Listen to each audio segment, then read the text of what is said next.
Okay. Hello and welcome back. Wow. Difficult terrain. We are on episode 66. Flighty's usually good and names the titles for me because my brain's real small. But today I had to do it, so I had to say the episode out loud so that I could remember it. Anyway, welcome back. We have a couple of like tiny little announcements, I think. But as per usual, I think we should. I'm starting to get into the habit of letting everyone introduce themselves and who they're playing, because if anyone's hopping in, then they're like, "Who the fuck is everybody?" So, I'll start with myself. I'm Foozca DM, and I play all the NPCs and stuff. I'm just gonna cheat and go down to my husband. So, Dubs, could you introduce yourself and who you play? Hello, I'm Dubs. I play Cotrono, half orc cleric. And can you pass it to someone else? Bogly. As my mouth is full of chips. I am Vogly, or Vogel Saddle, and I play Nurja, the fighter with demons in her head. Yay! And she's also a shell. Let's see.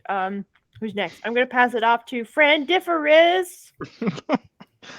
Hi, I'm Frandy. I play Ryland, a Templar. Paladin, that's the right word. Get out of here. I knew what I was saying. Any hoots, he's all about nature and shit and what are gods? Passing it off to my papaya. Hi, I'm Maya. I play Irene, who is a water genasi who is imbued with the power of a phoenix. So, identity issues. I'm going to pass it over to Ninorisms. Well, that's great. I love that. I just wanted to be an ism. Thank you, Maya. I've already been introduced. So I play Valen. He is a Githyanki wizard who is pining to go. No, that's me, who wants to go necromancy. Maybe I'll be given an excuse to go back. But yeah, I am kind of the team dad, and these are her cats. So here we go. I am the team dad. That's very accurate. So we're picking up with the team. But before we do that, we had 2 birthday boys yesterday. Both of which decided to celebrate by not being sober, but we're not here to talk about that. We're instead here to give them 2 inspiration die that do not expire. So you have a D20, and feel free to hold on to that for as long as you want. And for tonight, the inspiration lies with Irene and Valen. So congratulations, Irene and Valen. The 2 of you have the expiring D20s tonight.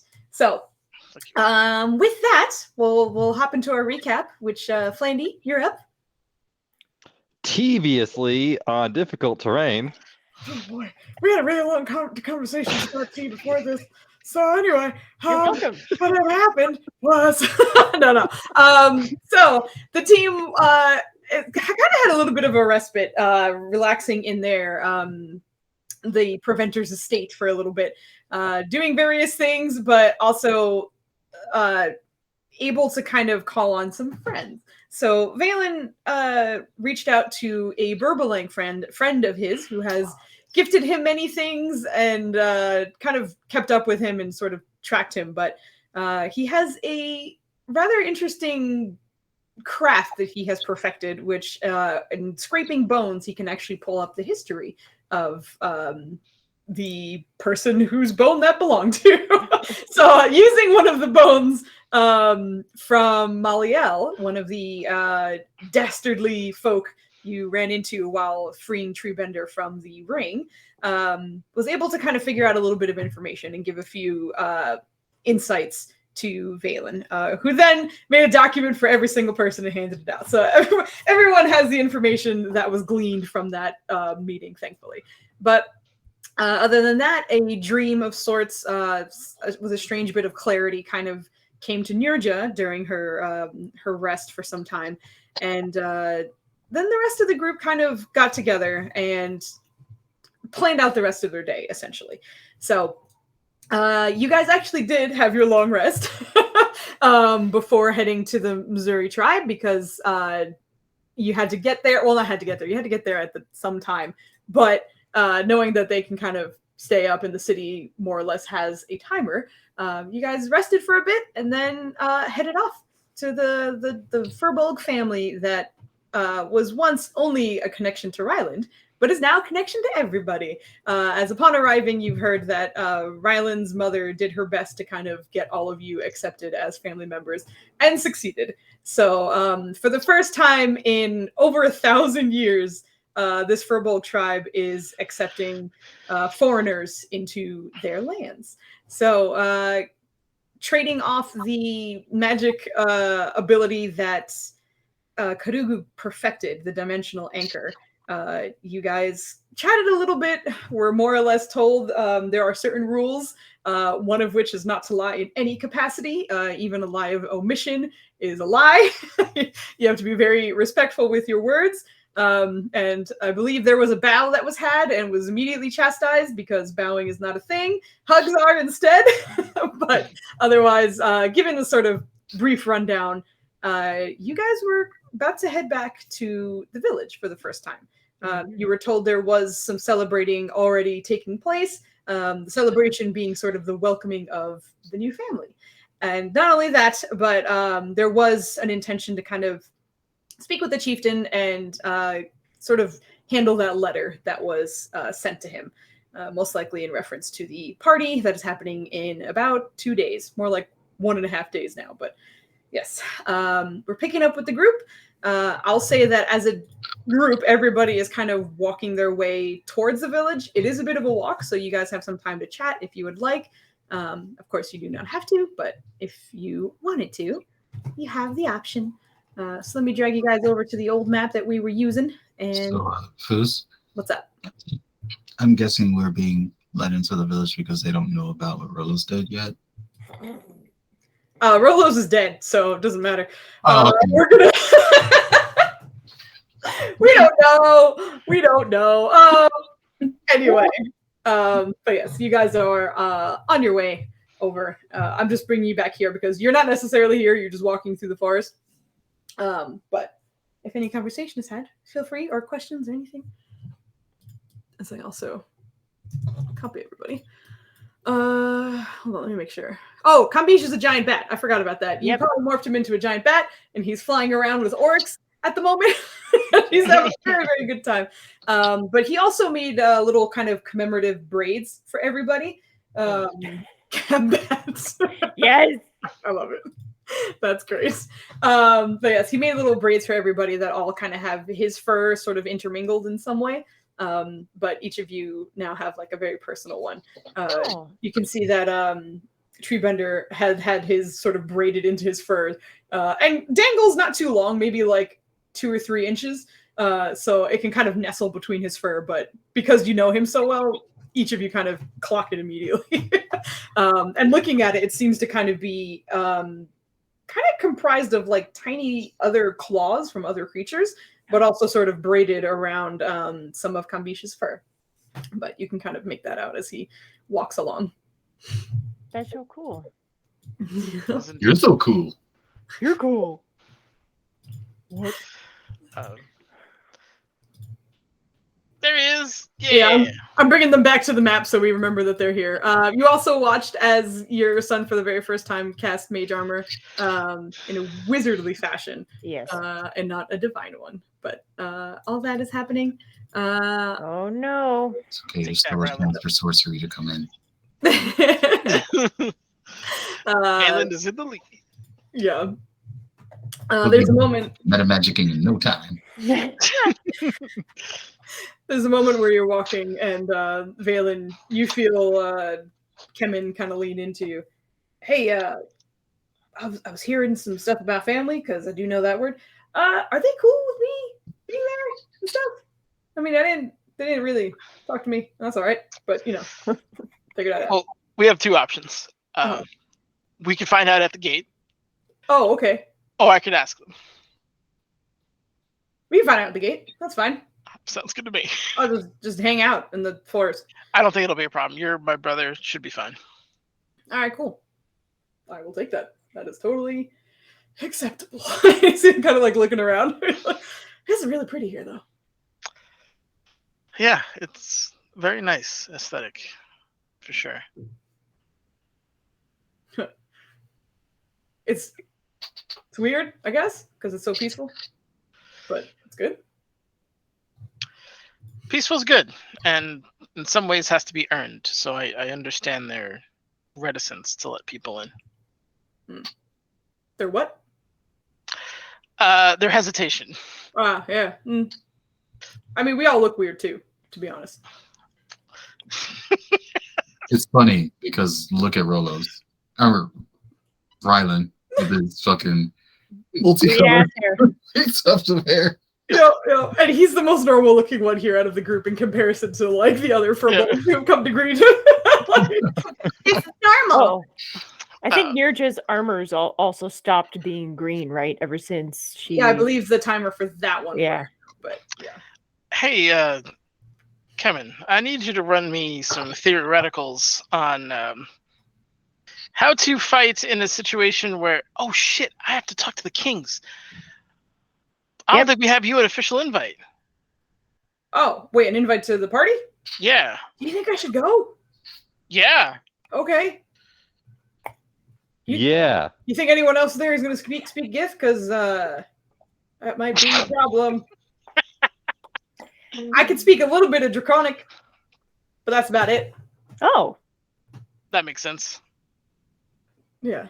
Just command words, though, for reason. Command words. Did this dude say command words? Bailey just kind of smiles to himself. Yeah, no, I understand. Well, tell you what, if we find... Well, anyway. Hey, did you ever bond with one? Yeah. Well, yes. Yes. It was supposed to be Foster Kells. It still is, I think.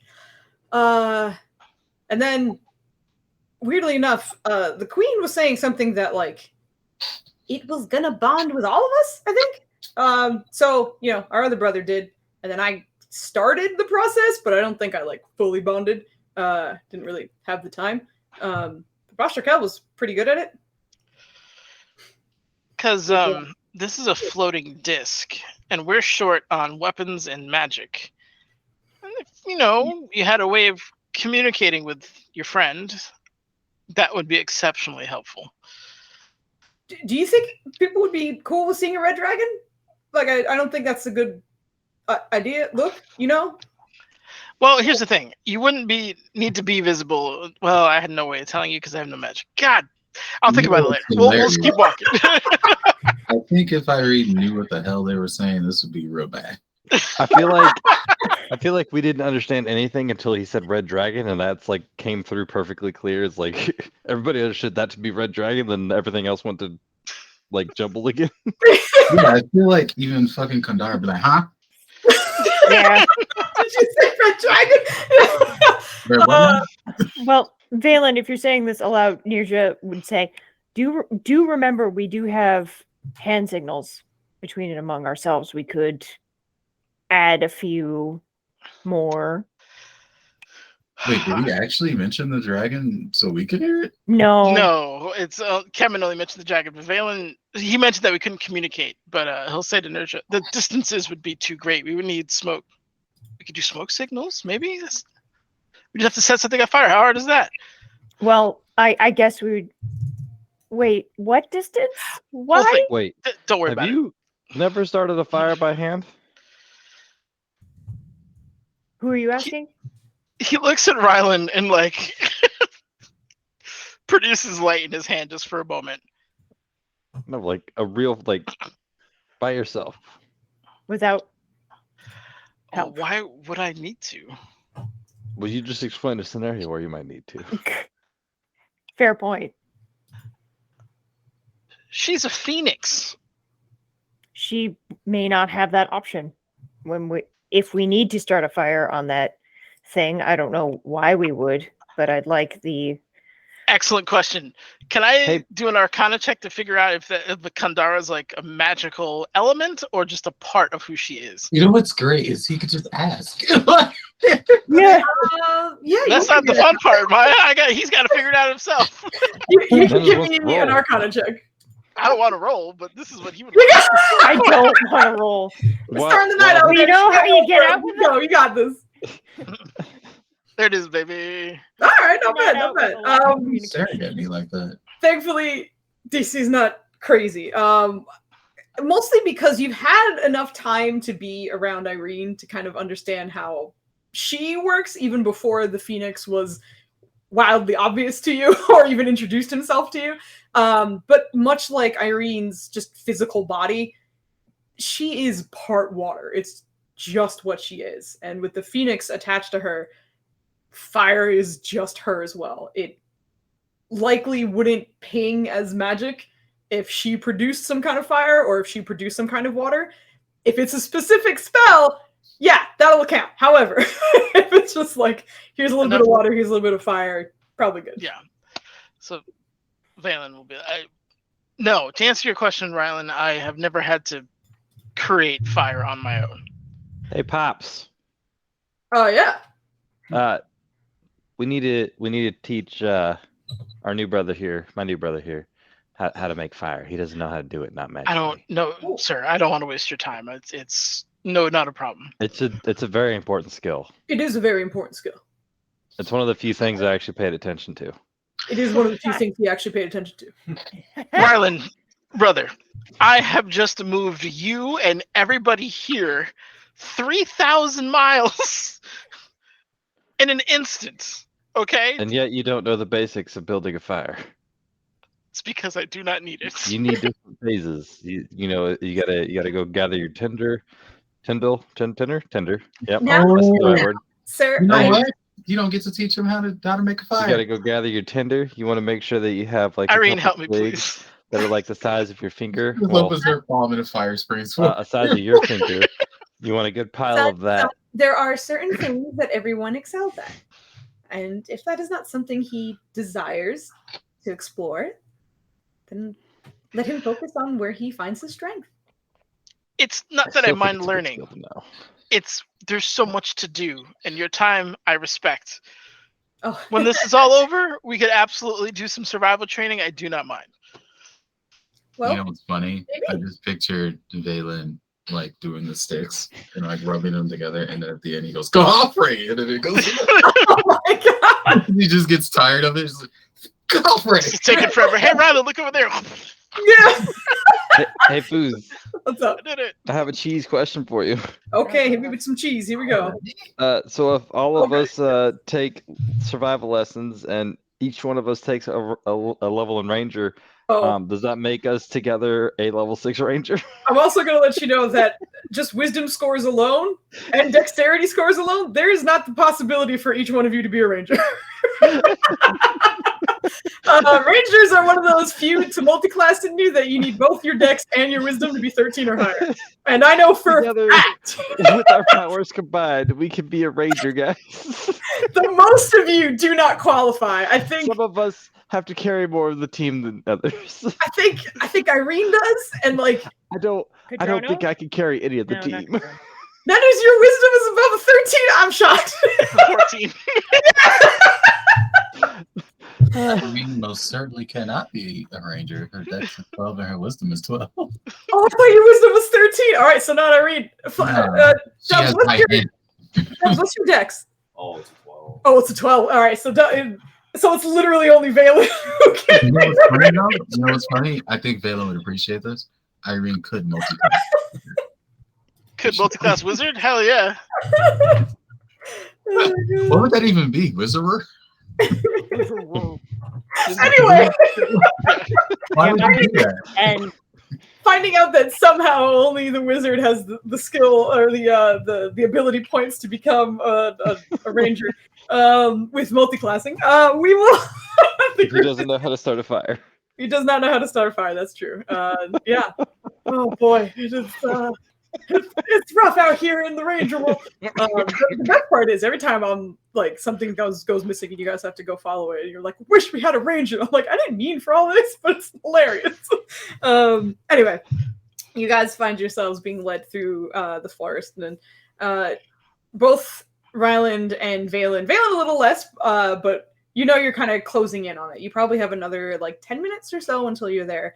And as you're walking, Hasina has been has been guiding you guys this whole time. And she slows down just a little bit, continues walking, but kind of speaks over her shoulder to you.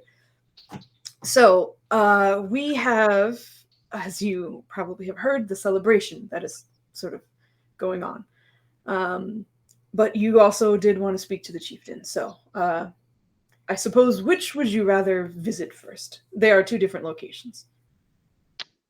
Should probably get Business business first. out of the way. Agreed. All right, we will do that then. Just another a reminder. You will be seeing all the elders at once. Be on your best behavior, please. I intend to. Perfect. And she kind of looks over everyone, takes a deep breath, and continues walking, kind of pulling ahead of everyone again, as she was before. And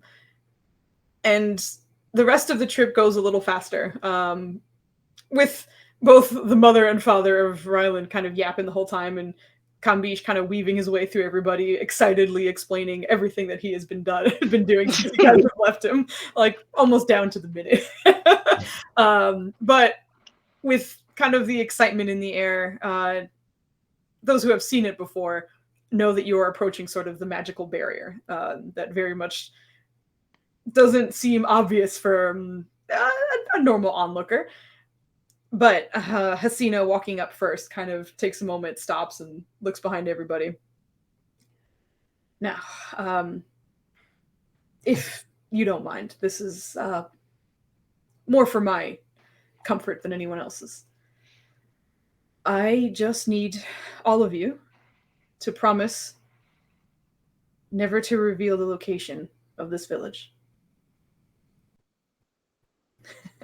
And the way we do that, and she kind of motions towards Ryland, you very much know this, and it's not necessarily something that's done before people walk in, because that's never really a thing, but you understand that they're kind of forming what is known as sort of an oath circle, which means if any time friends or family or close people or whatever want to kind of like make a group promise, they kind of hold hands, form a circle, and sort of every person gets a moment to speak. But at the end, it's just sort of agreed upon whatever they promise to each other. So you see your mom kind of falling in, and same with the others. And Kambish is like, "What's going on?" And you see your mother just, "Hold my hand, honey. Just when it's your turn, just say a little bit, okay?" Okay. And that's great because she's kind of hunched over a little bit, reaching over like to hold his hand, and he's full like. I'm here. But for the rest of you, assuming you all fall into line, Rusi and Treebender kind of unconsciously get surrounded. But Rusi seems to understand it, is just happy to be there. But Treebender doesn't seem to understand why you stopped. But with everyone else in the circle, Hasina starts speaking again. Through family bonds and a promise to grow as a people, we are accepting everyone here into our village as not guests or a timely visit of some kind, but as family. Which means you can return when you want, you can leave when you want. Our knowledge is your knowledge, and our love is forever yours. For each of you, please let us know that we have your oath of secrecy to the Mzuri tribe. And she kind of looks to her left, who immediately is your mom, who just kind of nods. We're very excited to have you all here, and I'm just so proud. This is momentous. I already pledged when I was a kid, but I pledged my oath of secrecy. And beside her, the father, Chege. I never thought this would happen. Well done, son. I pledge my oath of secrecy. And right beside him is Ryland. He kind of like looks over the group, and I keep my pledge as well. Still have one more thing to. Kind of like pauses, like technically 3 more things to do to hopefully have full control over that oath once more. And beside him, Irene. Irene is actually kind of misty-eyed and like looking around everybody. She's just like, what's the phrase again? Somebody had to get it. It's okay. I pledge my oath of secrecy. Yeah, she looks over the group and is just like, I pledge my oath to secrecy. And it's over to the next person. The next being Valen. Valen will kind of bring his head up. I am honored. Thank you. You have offered me something, and he kind of looks over to Kevin, that my own family didn't offer me. And I'm appreciative of it. This I pledge. And beside you is Kevin. You see him just kind of looking over to you. What do I say? Did you understand any of that? No, they just started holding hands, and I looked at I just held hands, and I looked at her, and she just nodded at me, so I figured it was cool. Valen's gonna hold up a hand, or like a nod, like, forgive me a moment, I need to translate. They're asking you to pledge an oath of secrecy so that you don't disclose this place in return for you being welcomed as one of them. Theirs. Oh. Bless you. Bless you. Bless you. You okay? You see, sure, yeah, no, I agree to that. Okay, so I know this is tough. Try repeating what I'm saying in common. This I pledge. Oh, okay, hold on. Let me roll a quick performance check for him. We'll see how that comes out. Yeah, do it. Like what? Yo! Nice. I feel like that means it's like full blown like narrator voice. I know, right? Like I feel like he comes out like a big movie guy voice. Like, this I pledge. Or Mr. Movie Phone, this I pledge. For a second, everyone's pretty sure that he's been lying to you guys the whole time. He's just been sandbagging everybody, and he knows fucking how to speak common, but he speaks it. He does, as you could probably tell from the number, has a bit of charisma to him, but being able to mimic that was surprising almost even to him. You see him kind of like, that sounds good, right? That was great. Yeah, good job. All right, thank you. Looks to his side, which at the moment is Kodrono. Yeah. Kodrono's knows the importance of this, so he's like standing tall and straight like it was a ceremony. And he just says, I pledge the oath of secrecy. That's it. And beside you, Nirja. Blood of the covenant is thicker than blood of the family. This I pledge and I promise. And beside you is Kambish. Hey guys, we're a family. This is really cool. Yeah. It is. This is very different from how I found family before. It's still kind of like the whole time she's just been flashbacking to like her meeting in Shadowfell, and then what happened with the tribes back at home, and then how she found her family with these guys, and now this, and she's just kind of more overwhelmed and not really focused at all. Well, as the two of you kind of lock eyes for a moment, you notice that Kambish's eyes are kind of welling up as well. But I went from no family to the biggest, bestest family. So yes, you did. What was it? I pledge my oath of secrecy. I pledge my oath of secrecy. Kind of nods a little bit, to which afterwards it makes it back to Hasina. And with that, we have all pledged. Welcome to the Mzuri tribe. And as she kind of drops the hands beside her, she turns to walk in, and you see her kind of reach her hand into what almost kind of pulls away like a curtain.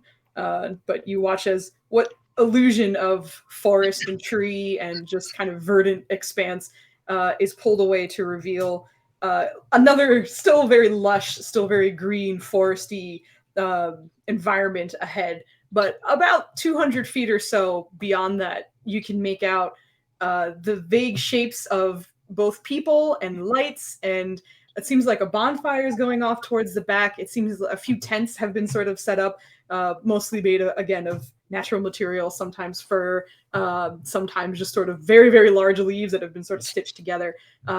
Homes that are part of the wildlife. Homes that have been either sometimes carved out of some of the stone and rock that are here, or built around trees or with the tree still kind of growing through the house and still being alive itself. It is an unparalleled marriage of both civilization and nature. One that has never really been seen before by anyone else other than Ryland and Valen before. But pulling back the sort of magic curtain, she waits for you all to step in. Welcome in.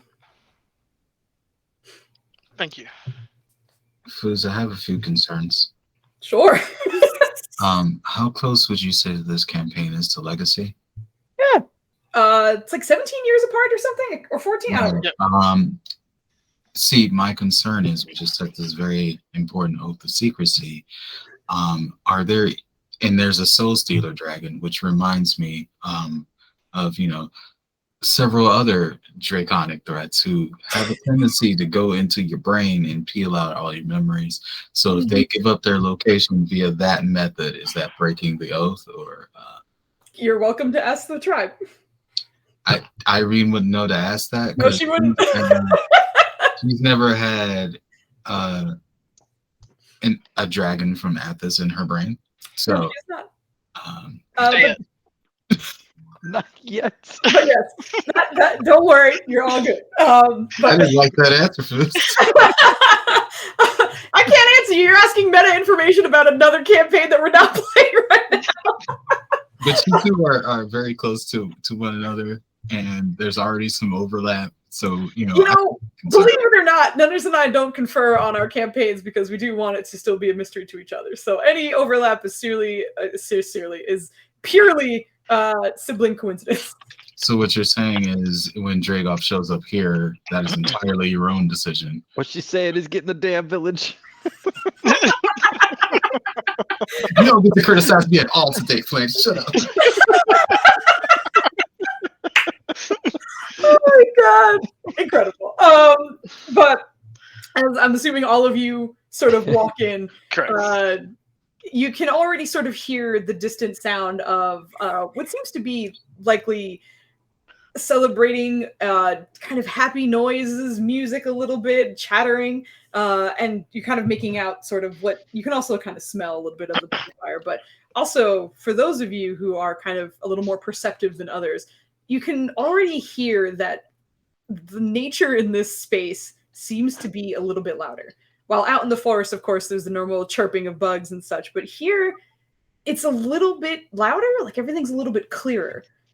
But it's not disarming or kind of annoying or loud. It's just you feel like you sense everything a little bit sharper than you would, both in terms of sound and in terms of your vision as well.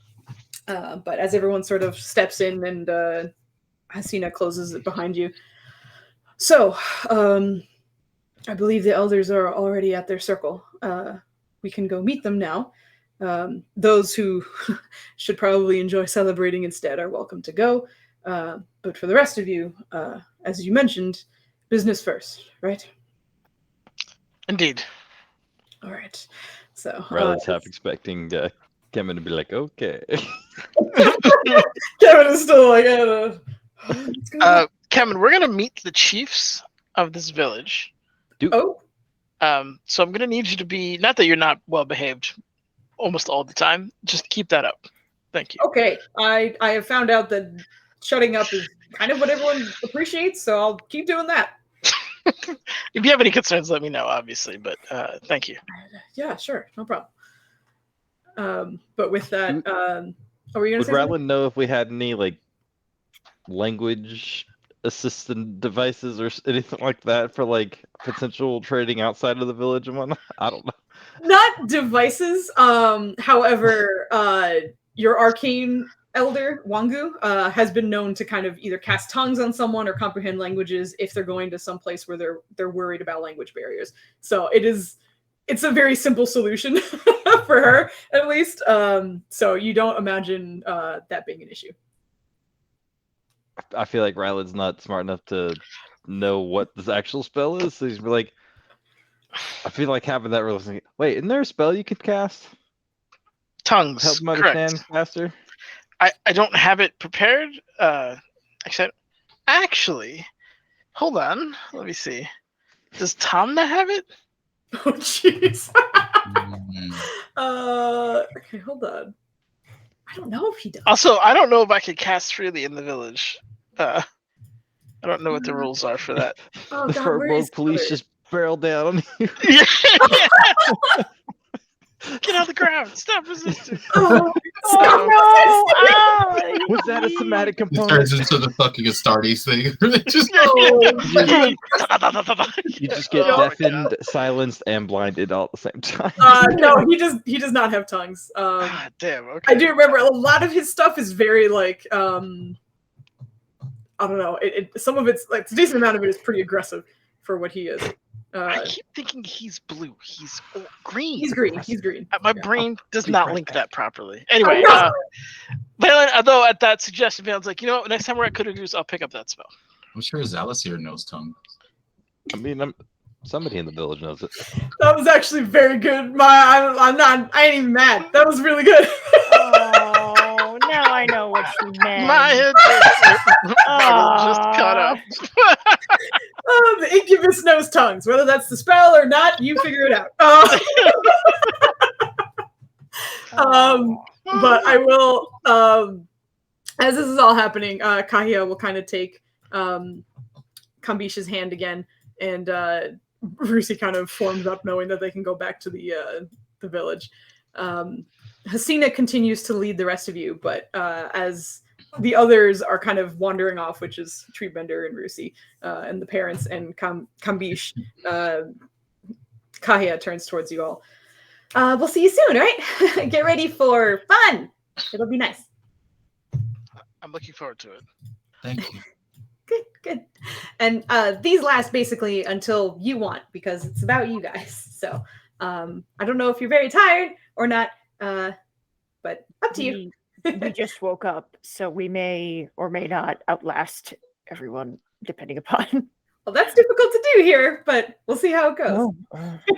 Sounds like a challenge. It sure is. But she turns and heads off with the rest of them. But Hasina kind of leads the rest of you. We part of this circle. It's a bit informal. No seats. I hope you don't mind sitting on the grass. They gather almost every day just to kind of have a conversation. So they have already been talking for some time about various other things, but the talk of the letter has been on hold. So once you arrive, it will be discussed. And you can, of course, have your opinion and be able to air your grievances if you would like. Sounds good. But as she starts kind of walking you through with your sort of heightened senses because of the environment that you're in, each of you are starting to kind of hear running water, but you don't see it initially. And I think just out of habit, Ryland and Valen will kind of know to look by their feet, in which there are tiny little sort of barely even noticeable little trails of water that are kind of winding their way through the grass here, but in a way that it almost doesn't look like it would be any kind of running water, but it is. It's moving and glistening a little bit in the moonlight as it kind of weaves between you. But as you're going, that running water seems to be louder. And even though you have little tiny streams of water running between you, that's not where the sound is coming from. And you're recognizing that there's likely a bigger body of water around here. And kind of walking through this path, you're starting to also notice there seems to be a sort of natural path of flowers and various colored leaves to kind of almost outline, almost a red carpet kind of situation where a lot of pinks and reds kind of dot the landscape right beside you walking through this area. And as you continue going, you kind of crest a small hill in which you start to notice that there does seem to be a river that's running through this area. And before you get to that, where there seems to be sort of a small bank and a decent height, but you can still hear, smell, and see the water from where you are. But you guys make out 9 various elder furbolgs sitting around a circle, which also seem to kind of have greenery that is kind of mimicking a spiral in between them. Certain plants just seem to kind of naturally shape that spiral in the center of all of them. And all around the sides of them, you still see that kind of red and pink and sometimes orangey flowers along them. But all of them seated on the floor in a way that very much reminds you of Ryland, cross-legged and sort of perfect posture. But as you all arrive, Hasina kind of raises her voice once she finds a moment where they all kind of pause and look over to you. Our extended family has arrived. And as she sort of nods slowly, you see Gitahi, the chieftain, which only Ryland and Valen are aware of. The rest of you are seeing this man for the first time. Seems to have sort of like a paler sort of purple skin to him with a brown beard and shorter brown hair that seems to still kind of have flowers and vines kind of wrapped into them and around his ears a little bit. But his cheeks already seem to be kind of blushing as if he was just so excited to see you guys, but it seems to be his just natural state of being. Looking over all of you with a bright smile, he motions towards the circle. Welcome. We've heard so much about you. Have a seat.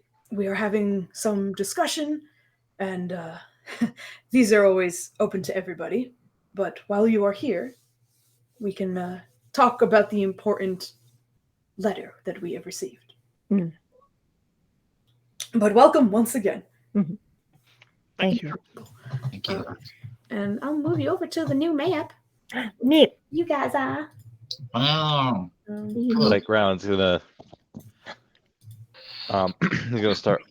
I feel like you probably already can figure everything out based on Mother's descriptions.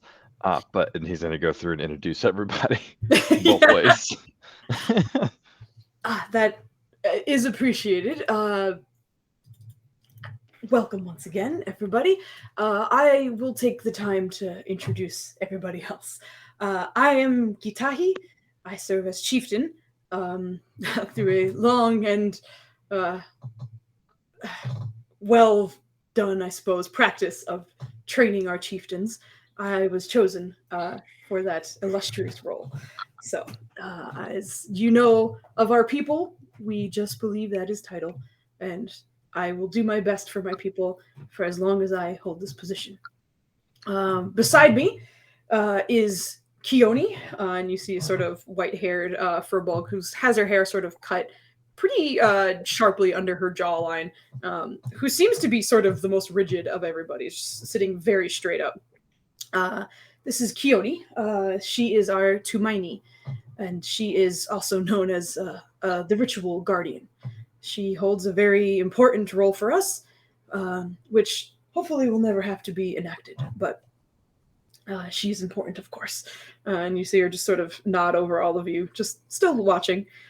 And beside her, another sort of white-haired woman, furbolg. Her hair is a little bit longer and sort of wavy and almost kind of fluffed, almost as though it's sort of surrendered to the humidity around her. But she seems sort of wiry, and there's certainly definition to her figure, despite her being an elder of some kind.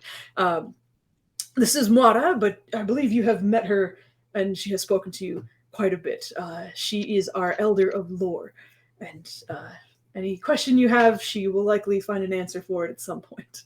And she kind of nods as well. It's very nice to see all of you again. Hopefully we can share some more information. Indeed. And he continues on. Beside her, yet another white-haired furbolg. This one, once again, you have met before, but seems to be almost more dwarf than furbolg. Still kind of the size of a furbolg, but very, very large and imposing, sort of barrel chest and big bellied, but sits kind of comfortably where he is. And this is Kogrote, our religion elder.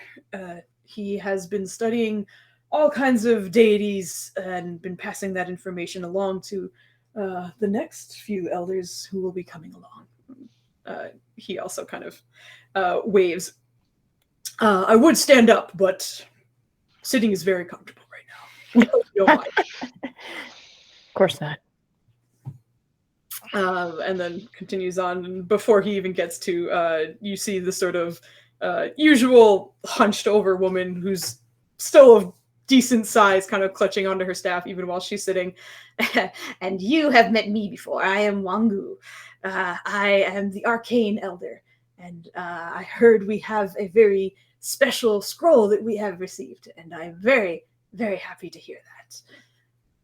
And you see her kind of grinning. And yes, Wangu, and beside her, kind of moves on to the next.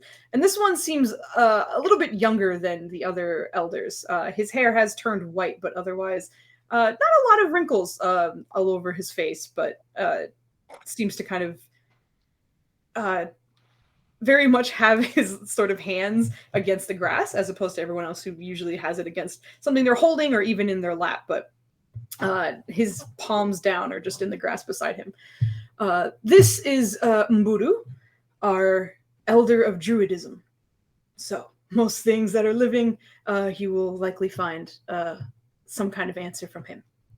And he also kind of locks eyes with everybody. I have not had the chance to meet you all, but I am very grateful for the opportunity. Mm-hmm. Welcome, strangers. And continues on. Another one you have not had the chance to meet is our druid of botany. So, while Mzuri kind of specializes in all things, she is our plant master, as we call her sometimes. And again, a little bit younger than the others, still has her brown hair, but very much is bearing sort of the scars and the physical posture of an older furbolg. She speaks up. Hello, I'm Zuhoho. It's very nice to meet all of you. I've actually been hearing some really interesting things about, especially your armor. And she kind of stares at Ryland's armor with all the leaves kind of popping out. So I definitely want to have a chat with you at some point, young man. I know you didn't do very well in my classes in terms of learning all of the scientific names, but that's okay. You grow in your own ways, and that's okay. I know this one's the dragon lily thing. Dragon, it means power and strength. Yes, those are dragon lilies. Did you plant them there? No, you couldn't. You probably shouldn't have planted them there. I did not. Oh. More to follow. So how did they get? Okay, well, we'll talk later. That's okay. I'm sure we will. Don't worry about it. She kind of chuckles it off, but Gitahi picks up again. And beside her is our combat elder. And her name is Wahoo. And you see a woman with sort of shorter cropped hair. And it's kind of almost pixie cut, but it's all sort of wavy and kind of a little bit of a mess. And much like Gitahi, it feels as though her smile just never leaves her face. Hello, I am Wahoo.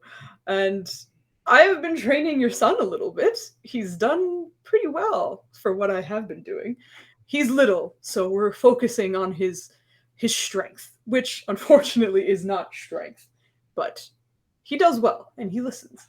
So, well done. Thank you. I am so grateful to hear that. Arian's going to kind of look over at Combination kind of discreetly. Oh, he's not here. He went to the festival. Oh. Okay. You're good, don't worry. He's on Team Party. He's on Team Party, yeah. Exactly. I was like, do I have him on the map? I fucked up if I did. I apologize. And then also just making sure everyone can see their names, right? Because I'm yes.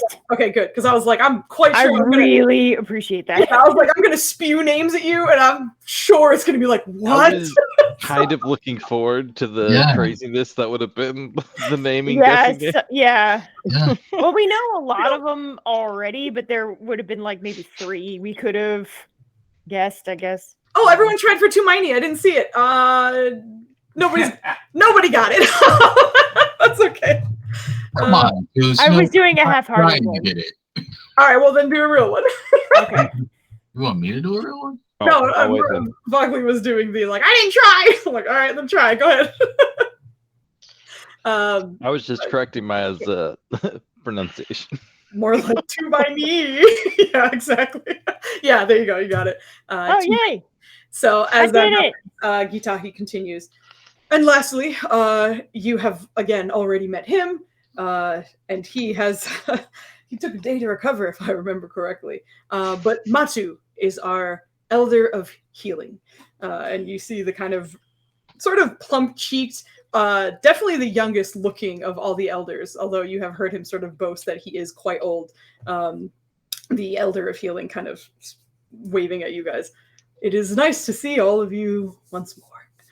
And how goes the mind exercise? And he looks at Nirja. It has helped. More demons have gone. There's only one left, I think. Oh, fantastic. Yes, and I am grateful again for that, and I apologize for how much you had to heal afterwards. Oh no, it wasn't quite healing. It was fortifying in case such a thing happened again. Doing so in the way that we did it, which is to say unplanned, Yeah, can be dangerous for me as well. So I was under no danger. Don't concern yourself. But I was simply making sure if such a thing was sprung upon me again, that I would be ready for it. I see. But making those plans, and it's important that anything that I learn as an elder is passed on to the next. So I took a day or two to record all of my findings and make sure the next would be ready as well.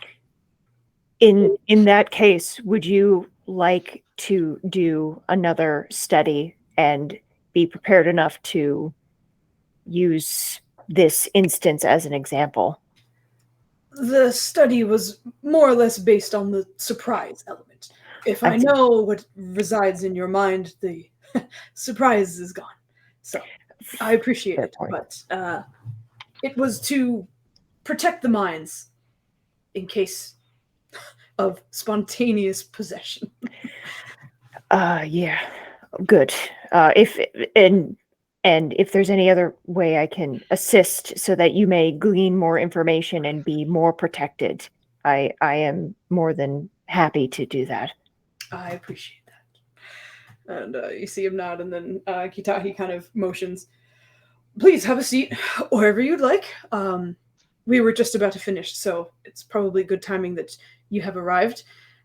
We can discuss the letter and perhaps a decision now. Sounds good. Yurja kind of wants to be between here, if at all possible. Yeah, of course. Ariana's going to find her way over to the druids because Mm-hmm. it has to be in the air while doing a good deed. And so, Yeah. So, hey, can you toss me? Yeah, oh, do you the mind? grid's a little funny. So Yeah, hold the alt, and that way you can go between the grid. Oh wait, what? Hold alt while you move your token, and then you won't be snapped to the grid. Oh. Yeah, it's a fun trick. Nice. Boys. Ryland's specifically waiting for Hasina to sit down, and he's gonna sit down right next to her.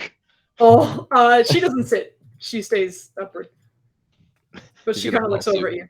Are you? He's doing the playful like the whole like I could do this too. Right. Are you gonna sit down? Are you? No, Gotta be on your guard. I am. Sit down. Yeah. Fine. Only because you beat my ass last time. I'm like, before you even say that, when you say fine, you already see her kind of break into a smile. Just, when that happens, you see her kind of like turn away and like stifle a laugh for a second. Once you sit, you feel kind of like the side of her foot kind of like bap against your back.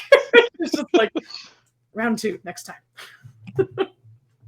But sort of quiets down, and Gitahi takes a moment to kind of produce the letter. So we are all here to sort of weigh in our opinions on this letter.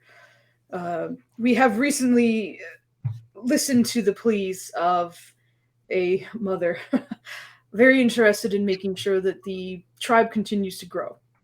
And in doing so means we must sometimes handle opportunities with a bit more open-mindedness than we would previously. And we have been told that this is not a, say, friendly group. Even the person who has sent it seems to be dubious at best. And for someone to have somehow breached the village in order to deliver the letter is a bit of a concern. But after some discussion, it seems as though if they could already breach the village and send the letter, and they wanted to do harm, then they likely would have already. And if we agree, it might be an opportunity for us to learn how or why. It will be very unusual. And because of my concerns, and after much conversation, if we were to send someone, it would be a representative and not myself. But if we were to respond, we would also detail that. Again, honesty is important. But as long as they agree to our demands, which is that Hasina act in my stead for the time, and that she is allowed about 4 or 5, if they agree to it, of our Askari, then we will agree. And Ryland, you know that the Askari are kind of like the honor guard. He's gonna kind of like at the end of that, and is there any way to +1 with that? In what sense? So I was thinking that over. Obviously, I would not be able to truthfully be there as a guard, as I am not a sorry. But I can be an advisor. I'm familiar with the area, the things that are going on. I'm also familiar with our tribe and our customs and cultures. I could be there in a sense of protection and, more importantly, an advisor. Almost like a liaison, kind of? Before Kitahi speaks, you guys hear Mwada's voice kind of pipe up. Well, the problem with that is that we haven't done that in the history of us really existing. So for that, we would have to either make up a rule so that we're not lying or be very honest about it. And even if we are, that is kind of against our usual. And Ryland, as much as I appreciate your efforts for this, you haven't been home in a very, very long time. To the point where you are, of course, still part of this tribe, and you always will be, even if you continue to leave. But as standards go, it's not even regular for us to send an outsider with us. Not that you are, but in consideration of our rules and regulations, I'm not sure there's a delicate way to do that. Well, Irene's going to speak up a little bit and be like, you found yourself in that place before, right, Rylan? Weren't you kind of a person of interest because of what's happened? Just like gestures of the face. I'm sorry, say that one more time. I missed the last bit. He was producing a pen. I'm sorry. Also, sorry, hold on. I'm just gonna announce it because I feel like we gotta do it. So yeah, everyone's doing it. All right. So we have I made a little goal called produce a pet, which means that like if people donate a certain amount of points, then one of us has to go find our pet and put it on camera for a certain amount of time. So I was like, fuck it, let's just have a fucking goal of some kind. So that's what's happening right now, and we nailed it. So community challenge accepted. As I see Flandy running off into the distance. Do we know where Nubs is? Yeah, he's on her bed. He's on her bed? Okay. Is he in the laundry? Oh, yeah. Okay. Is he in the laundry? When is he not in the laundry? It's Saturday is laundry day, so he went to go. So we're getting, there's the first one. Oh. Very gentle. I have to. Oh my god. The Dr. Claw turn in the chair. And I love how there's always one leg that he has on your chest. Yep. Dubs, I believe, is going to see how Nubs is doing and may or may not Look at him as well. But yeah, producer bet has been reached. I should have put that at like 50K. I was like, 10K is enough. Bam, bam, bam. But yeah, we could always like, oh no, hello, buddy. He's coming. He's very confused. This cat does not know where or why he is here. Hey, buddy. Hi, buddy. Oh, here he is, confused and blemming. Void kitties. And he's just blending in with my shirt right now, so you guys can't really see very much. But here are pets. Yay! Here you go, buddy. You can go ahead. Go wherever you like. Are you gonna put it back in the laundry? Yeah. Okay. Hold on. Let me hand him off back to his papa so he can go back in the laundry. There you go. Hey, thanks. Perfect. Okay. Producer pet. Nailed it. Night. We're having like serious conversations, and then it's just like we're just gonna shove our cats in the camera. Oh my god! Yeah, I need to make more. That was what I made when I was just like digging around. So I'll make more. Don't worry. We'll have some more community challenges. Oh, sorry. Can you repeat your question? Because I'm positive it went over Flandy's head. 100%. Yeah. It's gone. I need to remember it. Should I grab the water? Yes, We're just talking about having to change rules or customs and like that. She went on about like changing the rules and that it has never been done, and because he's been gone for some time, it's kind of an issue. Irene was saying she was concerned about Ryland even volunteering in the first place. She doesn't think he'd be a suitable candidate because he was pulled into the Maybelline space, and they seem to express interest in his facial markings and things like that. We know why, though. Exactly. So he is a person of interest, and you're just basically handing him right over if he goes. I mean, if you're concerned about his safety, that's the best way of going about it. He'll at least be armed. I suppose he's not going to though. What part of the concern, as Mata kind of speaks up, if you do have a target on your back, and then we do send you with someone who is, say, important to us, and we don't want perhaps a certain amount of attention on them, if you have been known to be a problem for whoever is going to be there, then would you not draw more attention to us than we need? I think the possibility of you being a hostage for that reason is also probable. Ryland's going with or without the invitation, and that's not to be like insulting or not. We've been invited by the kings to be essentially an escort as well, so his presence is guaranteed. And they can draw conclusions based on looking at Ryland. Yeah, family resemblance. Yeah.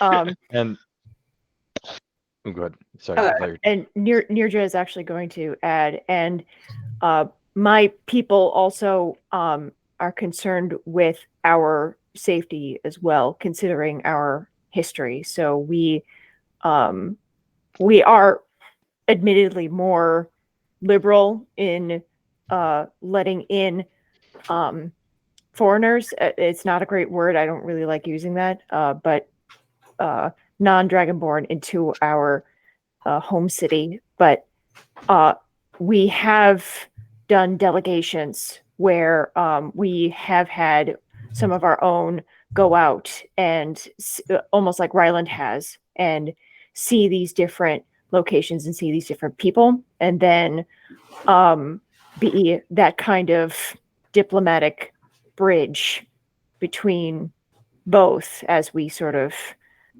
negotiate, I suppose, new alliances. And in a way, and I understand that this is unprecedented for you, and you may need to make a new rule. I think maybe for the sake of information gathering, you could make a rule for Ryland and what he's doing right now, just as somebody who can be a liaison, so you can glean more information about the world around you to continue your promise of safety and keeping within your tribe. It could work. You see the chieftain speak up again. I hear you, Dragonborn. Nurja, of course. But it is as we mentioned, where the rules we would have to make for it would simply be rules of convenience and not tradition of this village. And therefore a breaking of ours and what we would like. And I believe the concern was more if he is there as well, of course, a resemblance would be made. A family of furbolgs with our face paintings, with our penchant for the forest, there would no doubt be a connection. However, if he is standing beside our important person, I suppose, and looks kind of back at Hasina, that is likely putting a target on her as well, if he has one. Being at the same location and in different places at the same time is likely a little less, perhaps, concerning. Ryland, we love you with everything we have. But with the marks that you bear, do you think you would not be a target? He's kind of like, there's been a couple times where he's like wanting to speak up, and like just from being around the group, like that nature of how he normally acts is like starting to pop up, but like he's getting a sense of his home again, and like remembering that it's important to be patient and listen to everything and kind of feel it out. So for the gang, it's a little uncharacteristic of Ryland. For everybody else, it's still uncharacteristic, but it's like, he held on to some of it, maybe. Yeah, it's still there. And after that, he'll just kind of like, I too see both sides to this discussion, if not more. And he's gonna kind of like shoots Vale in a look because he's sure he's calculating some other side of this prong that we haven't seen yet. And he'll just kind of, I understand that we do not have protocol for this situation, or at least to fully enact my request of the situation. But we're changing a lot of our protocol now as we speak. And he's looking around the group to everybody. This is the first time, and correct me if I'm wrong, and he'll give a nod over to, I don't know if lore would be considered history, but Mora. You're good. You got it. Nailed it. First try. I love it. And he'll kind of give a nod to her and like, but this is the first time our people have ever attended something like this.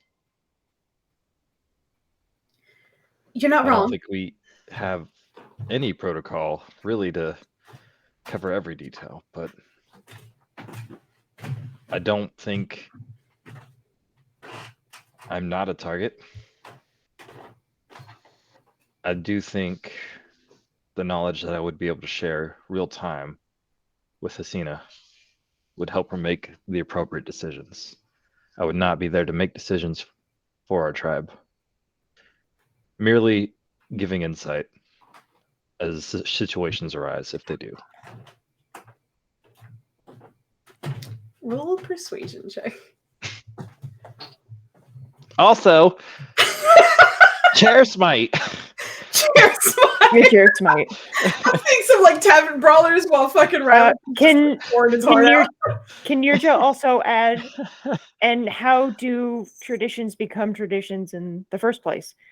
Everything has to be done for the first time once. Sorry. All right. I'm not gonna give him advantage just Okay. because of the approach for that. Okay. They don't receive it negatively. They just take it in. That's necessarily not Okay. necessarily like making it better or worse. Just like okay. Okay. It's just neutral. Got it. Yeah. I will say. Oh. Oops, sorry.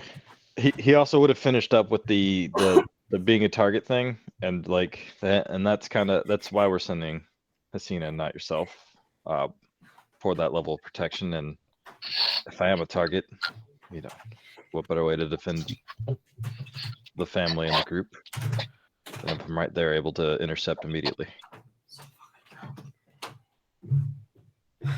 You see Gitai take a sort of heavy sigh.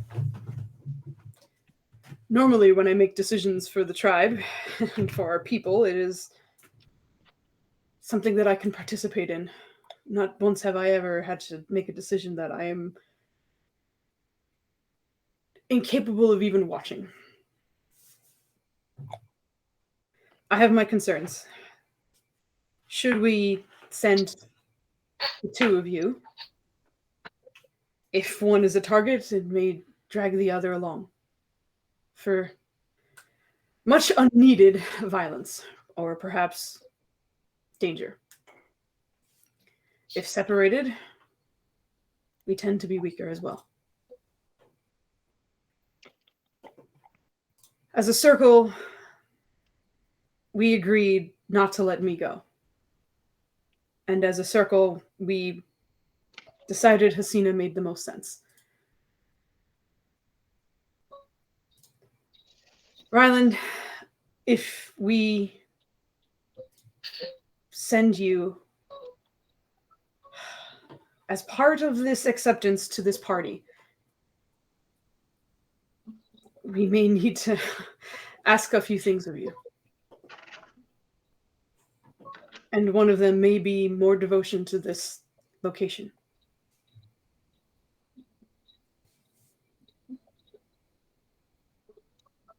The problem comes with you not being here normally.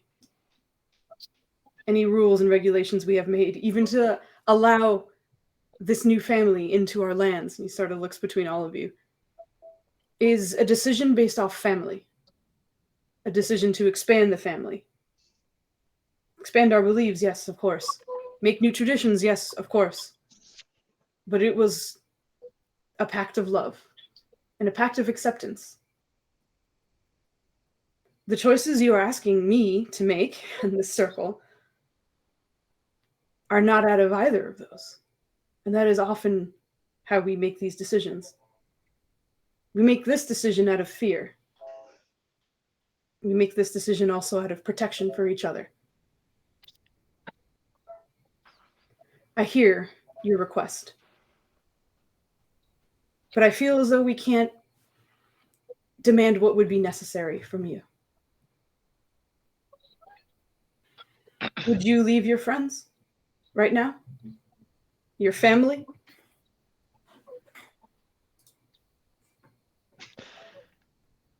He's like looking over everyone, and he's like, but everyone's my family.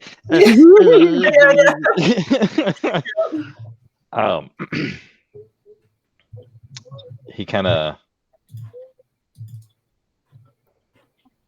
he doesn't know how to answer right now, so he just kind of, I know it's not necessarily the question you ask, but you remember why I left. I don't think I can remain solely devoted to this location until that's resolved. And this new family's is helping me do that.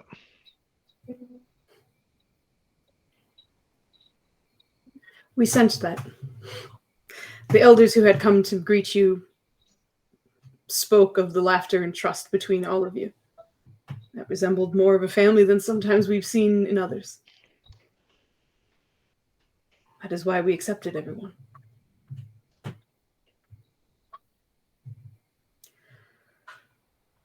We don't have to answer right now. We expect to answer and let them know that we intend on sending Hasina and 4 or 5 of the Askari, all armed.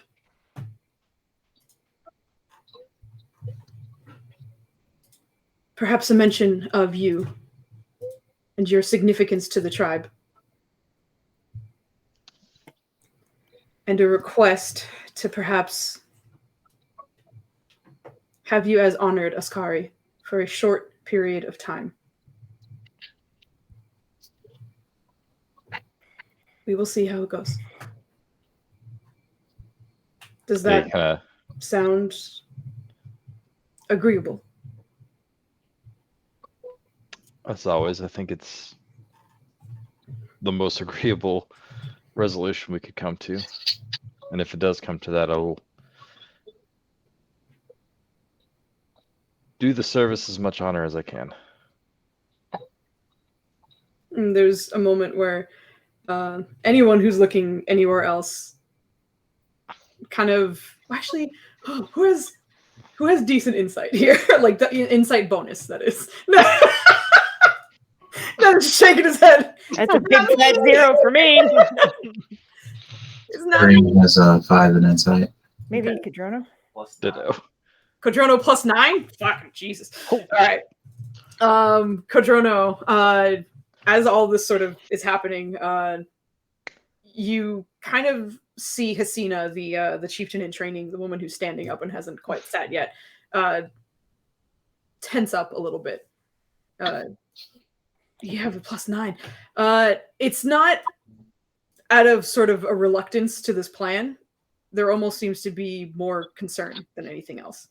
And I would say, like, as you're kind of getting that information from her body language alone, Valen, you feel like a little elbow on the side of your ribs.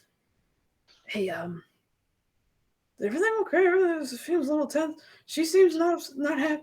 What's happening? They're trying to get Rylan in as an honor guard, but there's a lot of tradition and other things in the way. I can explain fully later if you want. As you're saying that, you just kind of hear the like creaking of bones and like whole body leaning in your direction as Wangu's sort of white hair and wrinkled face is suddenly like 4 inches away from yours. And then in a like kind of broken gif, you hear, "Does he have problems listening?" Language barrier. He's sort of like reaches over and touches his shoulder for a second, and as she does, like she does it with her hand, but it almost feels like a slap on the shoulder instead of like a gentle, like you've seen, Ryland and everyone else kind of touch tap to cast spells, but with hers it's like a there you go, buddy. Like as she does so, and he doesn't even really seem to move too much from it, being a stronger individual himself. You see a little bit of green kind of sprout from his shoulder and like a tiny little daisy kind of blossom from there and just kind of sit. And you see him like, well, that's interesting. And as he's saying that, everyone else, you understand what Kemen is saying.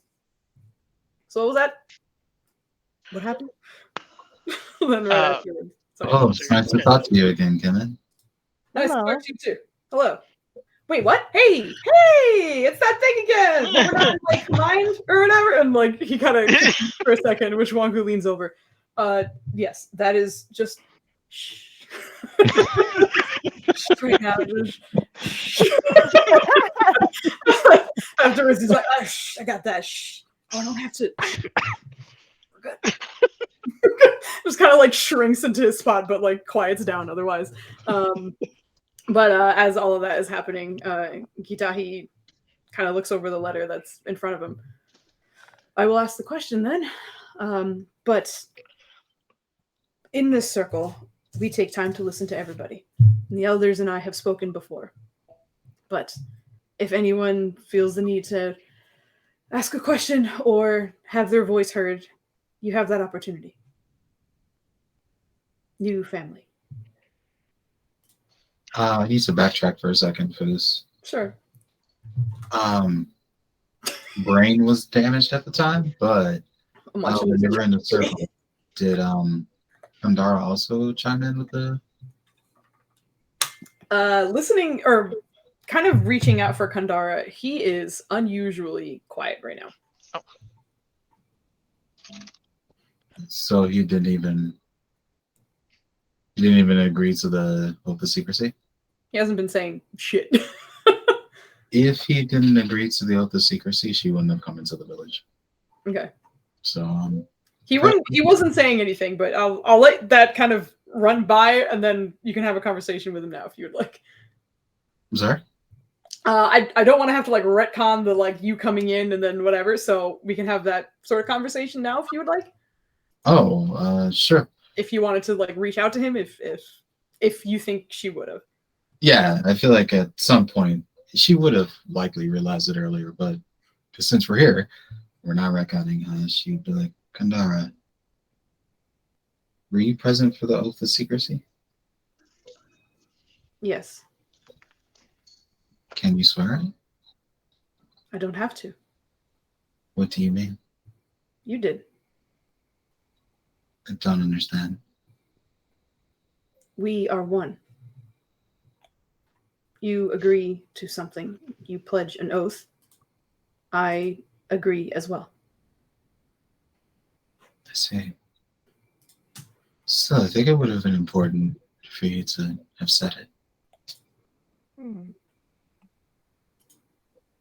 This is strange. To be here, or this oath? Not the oath. These people. This place. Is it a good kind of strange to you? I'm not sure. Does it remind you of home? No. Interesting. But maybe that's good. She's more thinking about like the tribes and like the sort of rituals and all those loose codes and things like that. But yeah, she's gonna come out of the trance. Mm-hmm. And be like, I'm also a target because I am two within one. I trust you already all know that there's a phoenix within me, and that phoenix is also a person of interest. Although technically, because we are one, that makes me a person of interest. And as you're saying that, Wahoo, the elder of combat, speaks up. Oh, yes, we are aware of your, I suppose, predicament. I think we were all more concerned if someone is directly tied to us. I think it should also be made a little bit more clear that if we are allowed to send Hasina as well as our Askari to the party, you are more than welcome to interact with them and speak with them. I believe the concern was more about if anyone was a target and you were formally a part of the party, should we say. I am a little relieved that we will have some kind of representative if allowed. Because that means if you get in trouble, perhaps we can help. And other way around. Thank you. Of course. She kind of nods a little bit, and then Gitahi just kind of looks to the rest of the group. So, if there are no other concerns or questions, Did I just freaking read the irate Swami? God dang, twice! You did. The best part. I was typing it out. Noticed I looked up. I saw notice it. We both kind of looked at each other, did the finger down. I sent that before you guys did too. So many irate Swamis. Oh my goodness. Okay. Oh, amazing. Thank you for explaining what's going on because there's a lot of stuff happening. But yeah, he'll kind of open the table for anyone else who needs to speak. Otherwise, he seems to kind of have a quill in his hand and that empty parchment in his other. But Dennis, are you okay? Are you still thinking about an irate Swami? Don't die, Dennis. It's just These the Swami people out concept here, is it's just hysterical to me. Also, for background information, they basically had like the letters of Mirtiswa, which is that MEERTISWA, like scrambled, and they had to figure out what that meant. So one of their guesses was irate Swami. And nothing was making sense. Nothing was making sense, right? So once they found out what the name was, they were like, "Nah, he's still the irate Swami. We're not doing the Mirtiswa stuff. Nah, it's irate Swami." But yeah, just one last call for the anybody can speak if they need to. On this topic, I will say, I don't know if Hasina speaks Celestial, but I know for a fact Ryland does. And I also know that there will be celestial entities there as part of the King's Guard. So if nothing else, he could serve as a translator. You watch all of the elders look at Ryland. I think he's hard blushing right now. Like the blush is so hard you can see it through his helmet. Like there's no face; it's just red. It's the anime like actions over top them. But as you kind of having that moment, Mwada, the lower elder, speaks up again. I guess I actually remember he mentioned that before, and I saw him practice a little bit. It wasn't terrible, but it was pretty good. I think it's doable. But in general, we tried to kind of learn the basics of all the languages for those who kind of will have a point of contact, especially because she's been sort of a liaison for others. Although I'm not sure. How are you with your Celestial? She kind of looks off towards Hasina, who kind of tilts her head. I don't think I know as much as I would need to have a full conversation. Most of the languages I have been briefly taught were for brief trade, perhaps information or something, not so much a full conversation or anything to, I guess, entertain at a party. Which it's kind of maybe one of the first times you hear her respond with like a little bit of hesitation, excuse me. But Kitahi also adds, well, then we will see. I will write our response, and I suppose we'll have our answer very soon. And with that, you see him kind of pulling out the parchment and dictating word for word as he writes. I, Gitahi, chieftain of the Mzuri tribe, will accept your invitation to this party on our terms. We will send a representative, a chieftain in training, one who knows all of our customs and cultures and laws, in my stead. Her name is Hasina. We ask that she is accompanied by our Askari guardians, warriors we have trained nearly since birth to guard those we find most dear. We also inquire the possibility of Ryland, Mzuri, joining the Askari.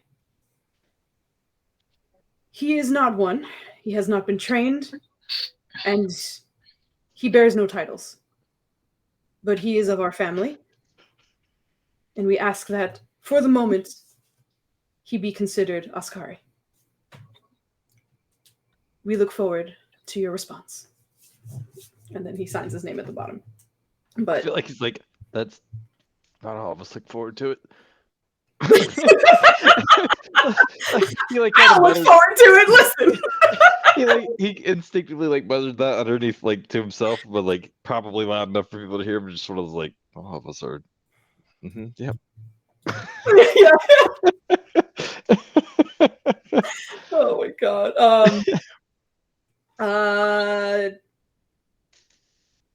Okay, I was gonna do something else for this, but instead, I realized we can do this in a different way. I was gonna ask someone to roll a D100. However, we have 5 people, and if each of you roll a D20, that will add up to the D100. So I will ask all of my players right now to please roll me a D20. Then he's just shaking his head the whole time. It's okay, don't be worried. We haven't talked in a while. I know. I'm not really a religious person, but if you could help me out, I'd appreciate it. I appreciate it. Yep. I need 2 more. You knew it. You knew it was gonna happen. Can I use my Halloween inspiration, which I think is a D10? I would normally say yes, but this is technically a D100. Yeah, so we're already getting a buff. Okay. Right. Technically. Right. It's kind of It's this is a weird situation. This is probably the only time I'm ever gonna say no. I apologize, but just because of the nature of this. I see how it is. Irene putting the team on her back, though. Seriously. Yeah. Irene put the whole team on her back. The whole team, get on there. Let him back, baby. I'm gonna bust us out of here. But yeah, the letter kind of. You watch him sign it, and then as he's about to sort of put it down in front of him, it just seems to kind of like waft away in a puff of mist or smoke of some kind. But it disappears before he even gets to put it down, and he kind of pauses, realizing that like he's still making the gesture of holding something, but is no longer there. And well, that was fast, I guess. Yeah. Valen's just looking at the at Wangu at the moment. This is some weird shit. I agree. And like as you're kind of saying that to her, you recognize her eyes are kind of like pearlescent at the moment.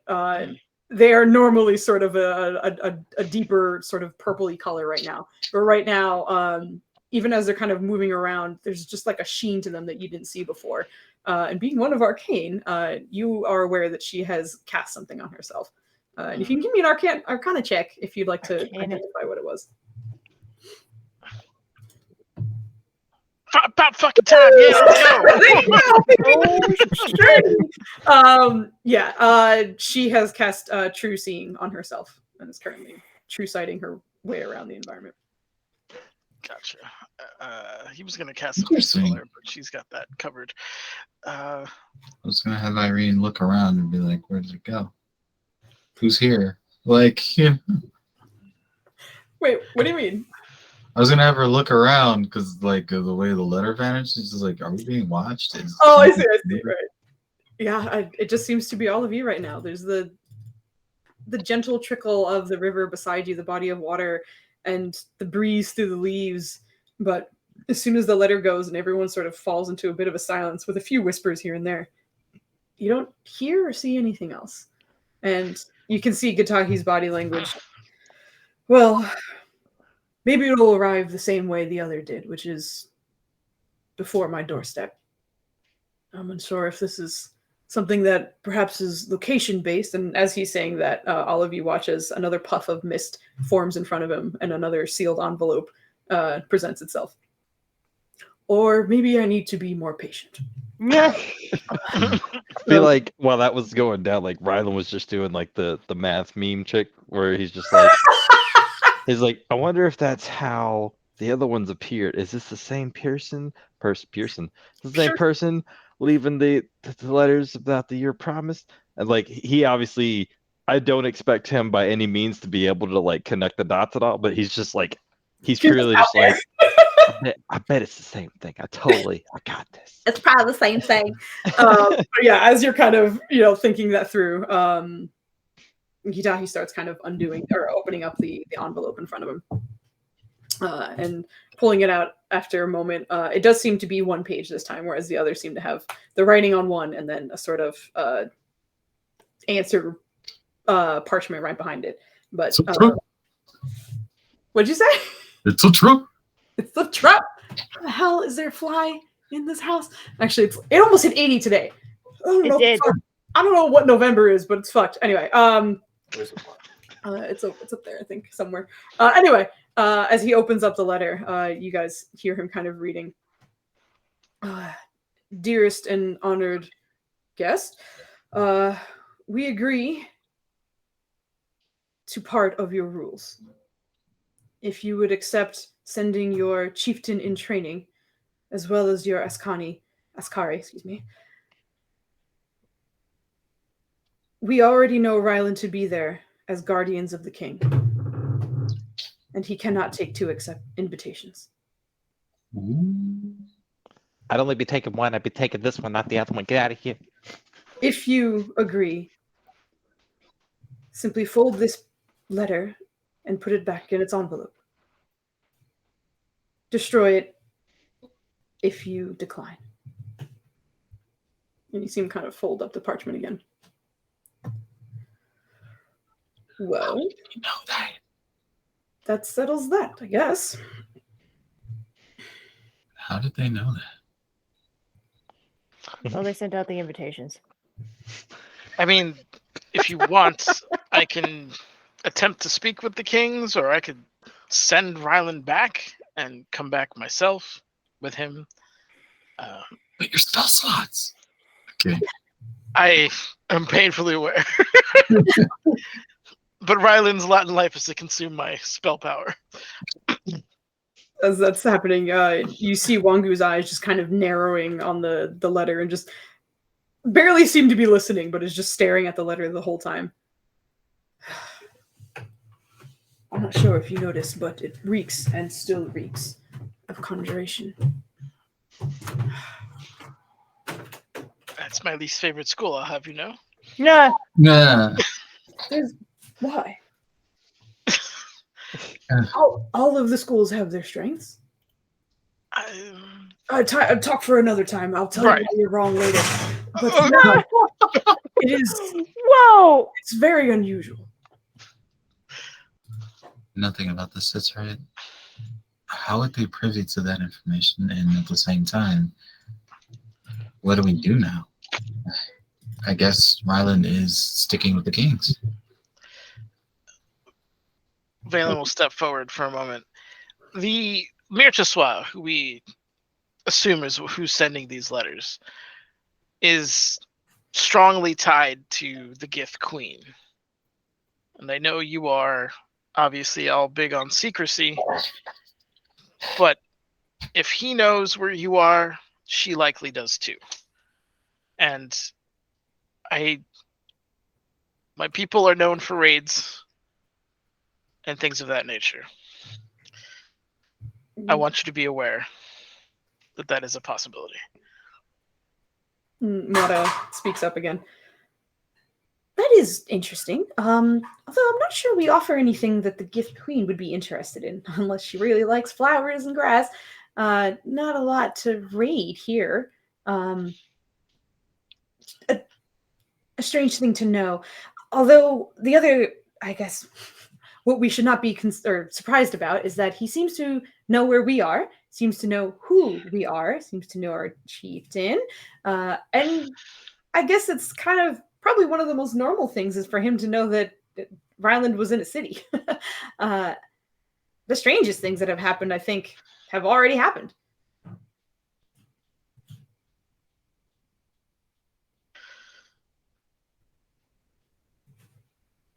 Ryland's kind of across the circle. It's open to the group, but he's really directing towards Valen. And do you think my presence in Kamate Kimane brought this letter here? Do you think we would have received it had I not been part of that? There's a strong possibility. Although, I will say, your tribe was already involved before you had any hand in it with Vrorum. So there is something going on. Also, there is... The letter K is quite popular as he looks at Keone and Kagrote, with your people, and with whatever's going on with the souls, I fear you might have a disproportionately higher affected rate due to that.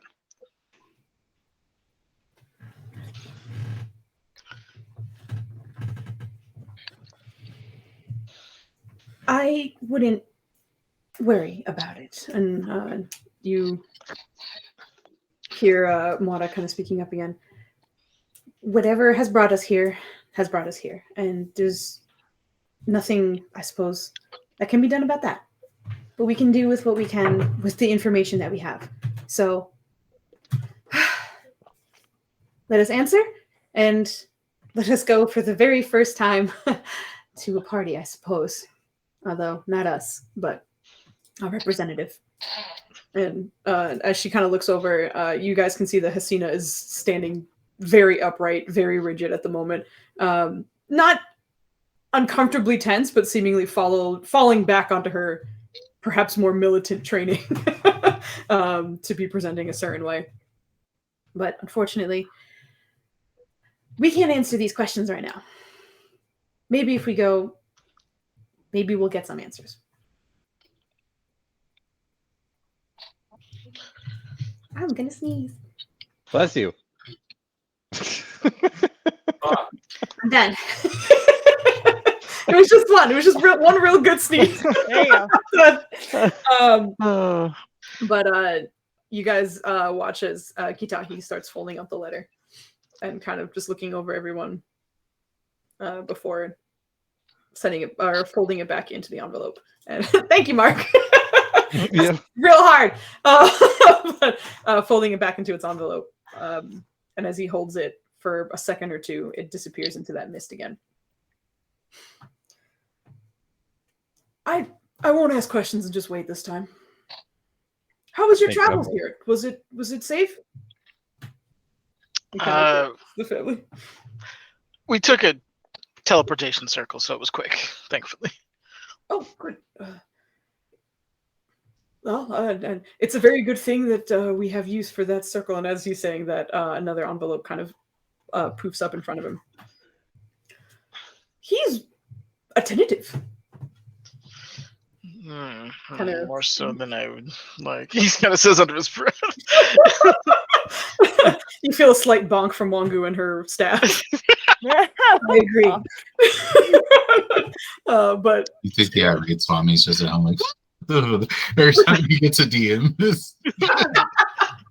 I feel like this whole time, like Ryla's just super pensive and just like not happy, like just like what the fuck's going on, and I think he's like subconsciously like reached for his mace and is just like playing with the grip of it and just that ready to attack, like ready to defend type thing. He's not having a good time. Oh yeah. He unfurls this one. Seems to be instructions. Thank you for accepting my invitation, beautiful stranger. On the day of the party, simply walk outside of your tribe. Hasina, your representative, will find representatives of mine, and they will take her safely to the party. I warn you, the party is above the clouds and in the skies. If anyone has a fear of heights or a aversion to strong winds, there are places they can seek shelter. But this will be a gathering of many other beautiful strangers. I look forward to meeting Hasina and her Askari. Yours, Mirtaswa. Ooh, I hate that. Ooh. And you see him kind of just sigh and fold the page before him. But as that happens, you hear a few creaks and cracks as the combat elder stands up. Wahoo. Well, that was fun. Why don't we all enjoy some celebration now that business is done and we have our decision? The good news is you are all here and you are all healthy. And she kind of like stretches her back and you hear pretty much a pop from every vertebrae starting at like the nape of her neck all the way down. And I think we could all do for some relaxing. What do you say? Yes.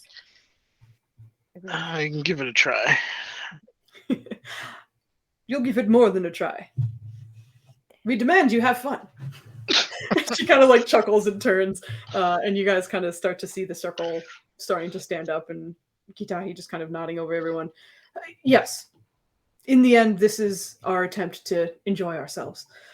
We appreciate you being here for some of the decision-making and the wisdom you imparted upon us. But for now, I hope you're hungry. Just kind of smiles, and they all start to kind of like rise. But I think this is probably a good time for us to have a break. We went. It's a little bit later than we usually do, but it's probably time for break. So we'll take let's take a 10-minute break. It's I'm gonna just round up and say it's 10:40 or 10:40. Wow, 10:24. Words are hard. And we'll be back at 10:34. So we'll be back in like 10 minutes or so. Thank you for being here, and we'll be back soon. Bye. Bye.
Okay, there we go. There's a bit of a delay, but it worked. Hello.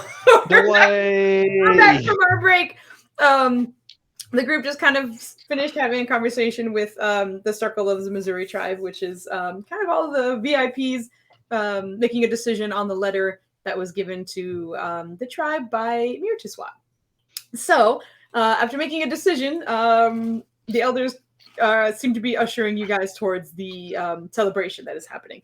And it's not a very, very far walk. But if there's anything anyone else wants to say before we move on, obviously, you have that opportunity. So, know that you guys are sort of walking your way towards the next place, but you're able to chat if you would like.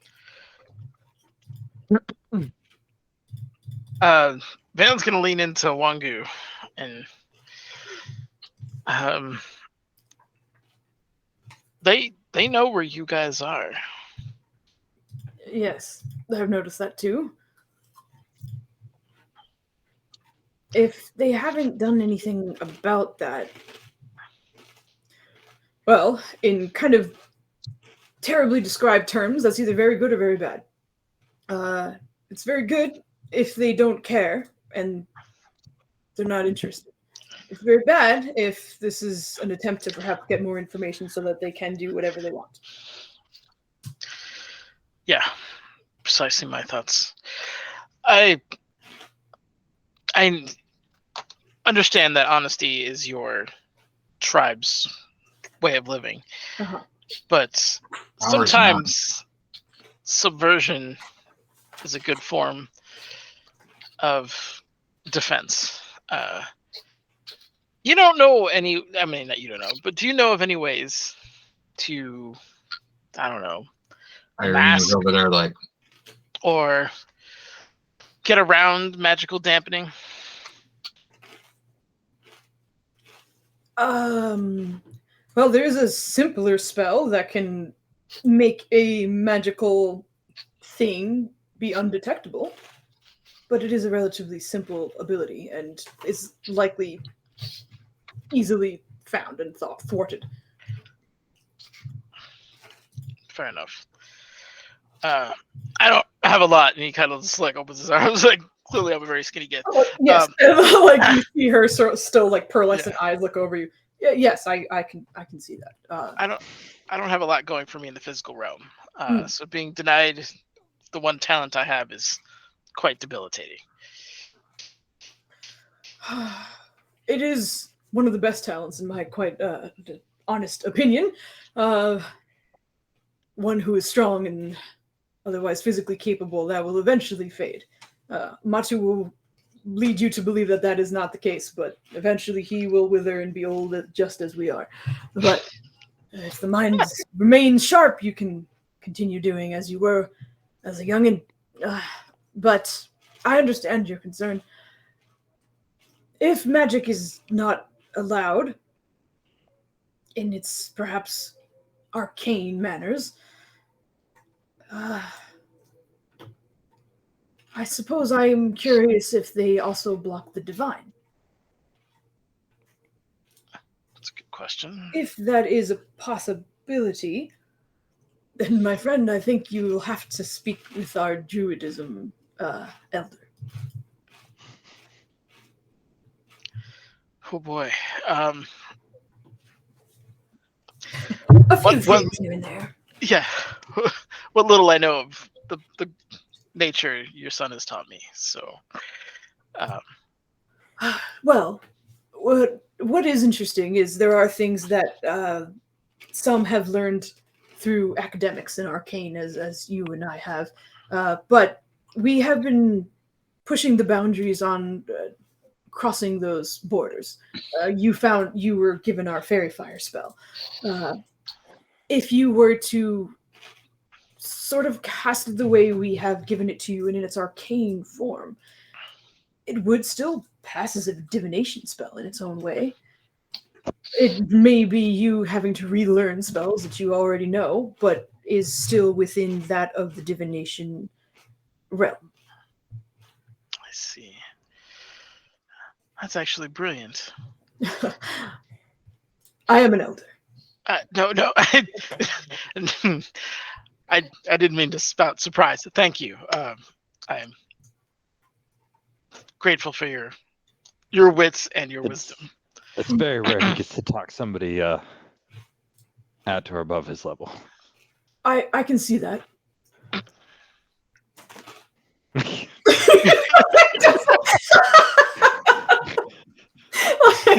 I think it's probably exactly what happened, where like she says it with a straight face, and then as I did, just kind of like burst into a little bit of laughter. Just, it's fine. We all have our strengths, and I mean, speaking of strengths, he doesn't have much, so he has to do with what he can. So make the best of what you do. In the spirit of honesty, did we is Tomina sworn to this oath of secrecy? I don't think so, and he'll produce the gem. I don't think he even knows. Tomina, do you know where you are right now? And as he kind of comes out, you see Mata looking over it. What? Or not Mata, excuse me. Wangu looking over it. Oh, what is that? Like super like stops walking and is like staring at him. But you see Tomina kind of well, actually you don't, because you don't have see invisibility on. Do you have see invisibility on your glasses? He'll flick it if you can't see him. Okay, yeah. So you watch him kind of emerge, and he looks like he was kind of looking through a book of some kind, but as you kind of call to him. Oh, I'm sorry, what was your question? I think you already answered it. Thanks. I don't think it's a problem, Irene. But he will like mage hand float him over to Wangu in case she's curious. And he absolutely takes it, like her giant hand wrapping around this like smaller crystal. And with your see invisibility, you see him kind of popping up. And you do know the rules of this, which is that like they speak internally, and you see her just kind of like, what the heck? Just kind of asking questions mentally. And you see Tomina initially like, oh, yes.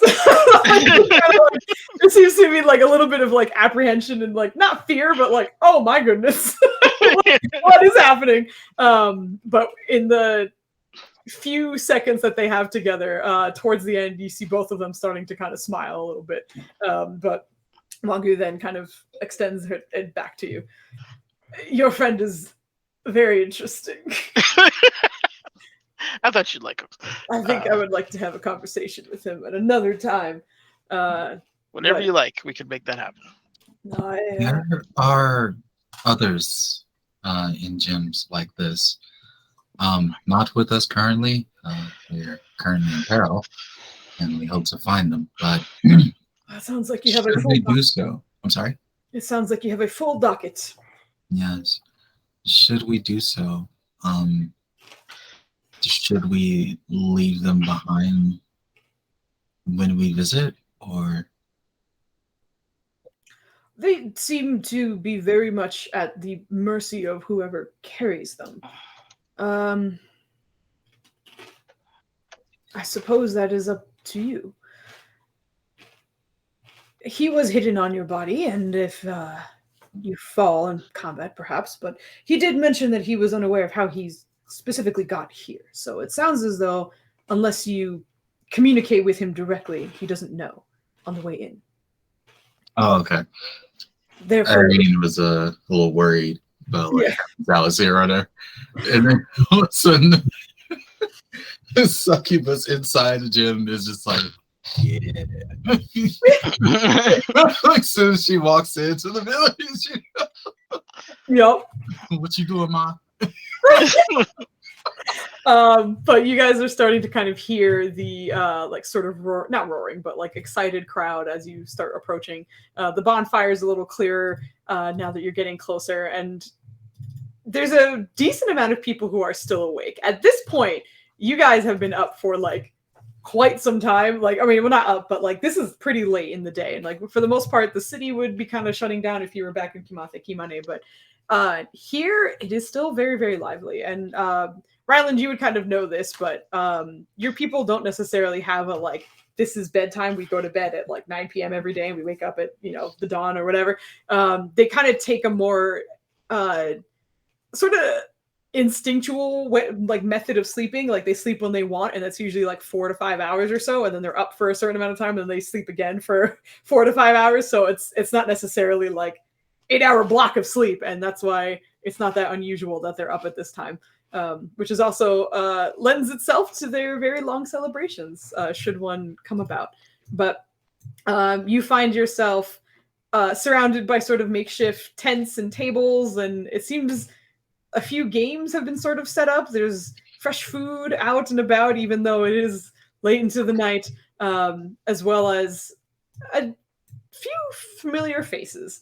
Surrounded by furbolgs, most of you are dwarfed in this environment.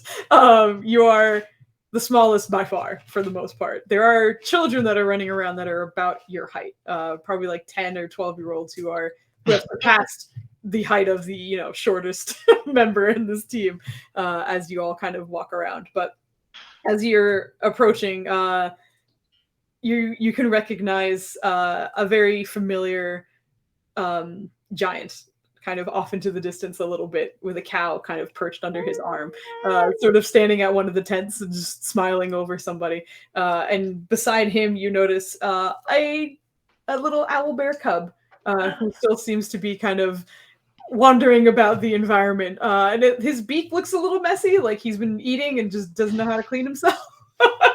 But you guys recognize that Chani is there as well. And as the elders kind of disperse into the celebration here, you guys also make out the other two owl bears who were released, and one of which seems to be accompanied by a tree bender who is kind of beside him, getting fed by one of the other furbolgs that are in the environment. But let me bring you to your new map. Yay! As you guys have arrived at your celebration. Wow. Oh, cute little icons. Yeah. To make it easier for you, I love it. Hold on. I think to make it easier for you guys, I tried to make all of the ones that you've not met, like, transparent background PNG guys. The squares are the ones that you have met already. So hopefully that's a little clearer for you guys. So helpful. Thank you. you. And I apologize, but this is what you're running into. Great. However, Cool. do we see any donut-shaped, perhaps black holes that may or may not be portals in the time? No. I'm getting Chrono Trigger vibes from this. Okay. I could already hear the portal sound in my head. All right. Great though. Those are little. Okay, I was like, are those faces in the fire? Is that lava? Yeah, don't worry. It's just a fire. There's nothing weird about it. Like, that's like, not even. Damn, those are Irene's parents. Oh no! Oh my god! Wow! Wow! You said that I heard lavas. Someone needs to throw a flag on that play. That was brutal. Seriously. Not cool. Good lord. You are the dark DM out of all three. You are just terrible. And Good it is God. running the most innocuous, adorable campaign. But yeah, you guys find yourselves at your own sort of celebration, and as you guys are kind of walking in, Ryland, your parents kind of immediately come towards you, as they seem to have been seated elsewhere, but they make their way over to you, and just kind of, your mom immediately hooks her arm into the side of yours. Oh, hi. So how did it go? Did it go well? I'm not happy with the outcome. Aw, does that mean it went poorly, or does that mean that the outcome just wasn't what you wanted? I think, like most of our adventures, the outcome produced more questions than answers. Well, such is life, I suppose. You'll figure it out. It'll be okay. Hopefully. We have a lot to figure out. He's tried, but he's still he's just wrapped up in it. Like he's I wouldn't say he's quite grumpy. I don't think he's fully capable of being legit grumpy, but Yeah. He's very just He's preoccupied. yeah. He's not ready to be party mode. Yeah. You see your mom kind of pull you into a hug for a moment and just, So, I brought you some of your favorite snacks. she kind of pulls some out from her pockets. And even though there's fresh food here, you undoubtedly recognize your mom's cooking and baking. To get, off to a good start. This is definitely a good way to make it better. I will like grab one and give her another hug. Yeah.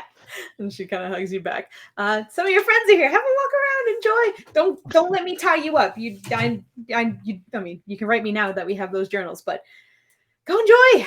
Have some fun. This is for you guys. I feel like at some point through the night he's gonna test it, just like write "Hi, I love you" in the book to see if she's still checking it while he's here. Oh man, I'm gonna roll for her. I don't know if she will. To be quite honest. Hold on. If I can find her character sheet. Okay, there she is. Good God. So many characters. Out of curiosity, Foozca, I'm not asking for spoilers.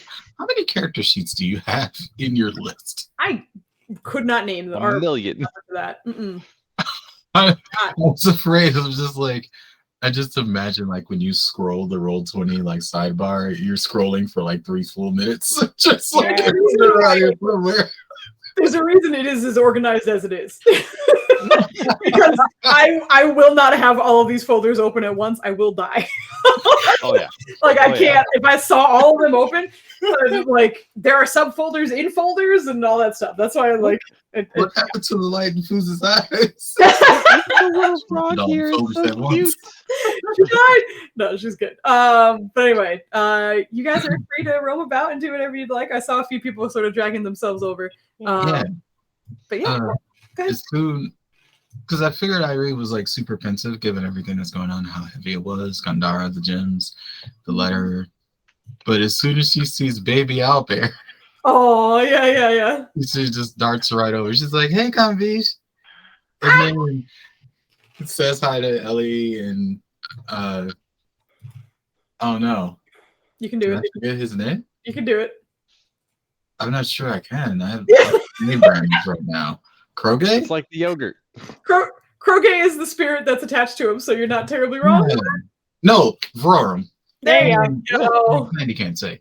But she rolls over and just immediately like, kneels by the little baby Owlbear and, "Do you remember me?" And just you see him kind of coo back at you and immediately kind of like run into you. You're like, "Do you remember?" And then you get headbutted immediately as he kind of like runs into the middle of your chest. He is rounder than you remember. Oh, they were feeding you good. Oh yeah. We found out that his favorite foods are kind of my favorite foods. So like I'm cooking and then he gets some food too. And we've been having a really good time. It's been pretty great. I'm talking? Yeah, Vrorum. Oh, that's great. I'm so glad you're taking care of him, Vrorum. It wasn't on purpose, to be honest, but hey, here we are, and here you are. It's so cool to see you here. I didn't expect to see you here. They had to have meetings to let me in, and apparently I've kind of been here before. So that's amazing. You're amazing. It says Ellie's happy to see you too, and he kind of just like holds the whole cat out in front of you. Who is currently kind of munching on some greens that he had in his pocket, but when he pulls her forward, no longer has access to the greens. So rather than looking at you, she starts like turning to look back at the pocket. It's good to see you too, Ellie. Ellie says hi and kind of like tucks her back under his arm again. And she resumes her munching. Yeah, she's gonna like hug Scritch. Little Owl baby. Bob. Very happy to see you. Just kind of continues his cooing and purring beside you. And Nirja has come just after that, and she says, "Vrorum, how are you?" "Oh, hello. I'm good. How are you?" I'm just fine. It seems that you and Ellie and our friends are doing very well indeed. It's hard to do bad here. Everything's so nice and like really like nice. It suits you very well. I'm very lucky. Thank you, guys. You deserve to be here. So do you. Your family. Yeah. So we found, and Yeah. she turns to Irene. How is he? Is he? Has he gained some weight? He sure has. And she just like kind of moves to the side and lets her come on over and almost like slightly pushes them towards Nirja so Nirja can say hi. And Yeah, Nirja kind of like kneels down and holds out her claws for the baby owlbear to inspect first because she isn't sure about baby owlbear behavior. Mhm. And if he accepts, she will Roll me tend to. in check. Oh, great. Okay. Don't worry, I'm so good at these. Yeah, so good. It's a +0. Look at that. Yep, that's a strong 6. You hold your hands out, and he immediately starts sniffing them, and like looks disappointed for a second, and like it's only a little bit after that. Vorm is like, "Oh, we do that when we feed him. He thought you had food." And you hold on. You see him like reaching back into one of his other pockets, and he hands you what seems to be like the leg of a turkey that's already cooked and sort of like wrapped in a leaf of some kind. But he sort of unwraps it and hands it to you. There you go. Do the same thing, but keep it in your hands. You have a whole turkey leg in your pocket that He get very hungry. very big pocket. Now I see how he has been able to gain so much strength.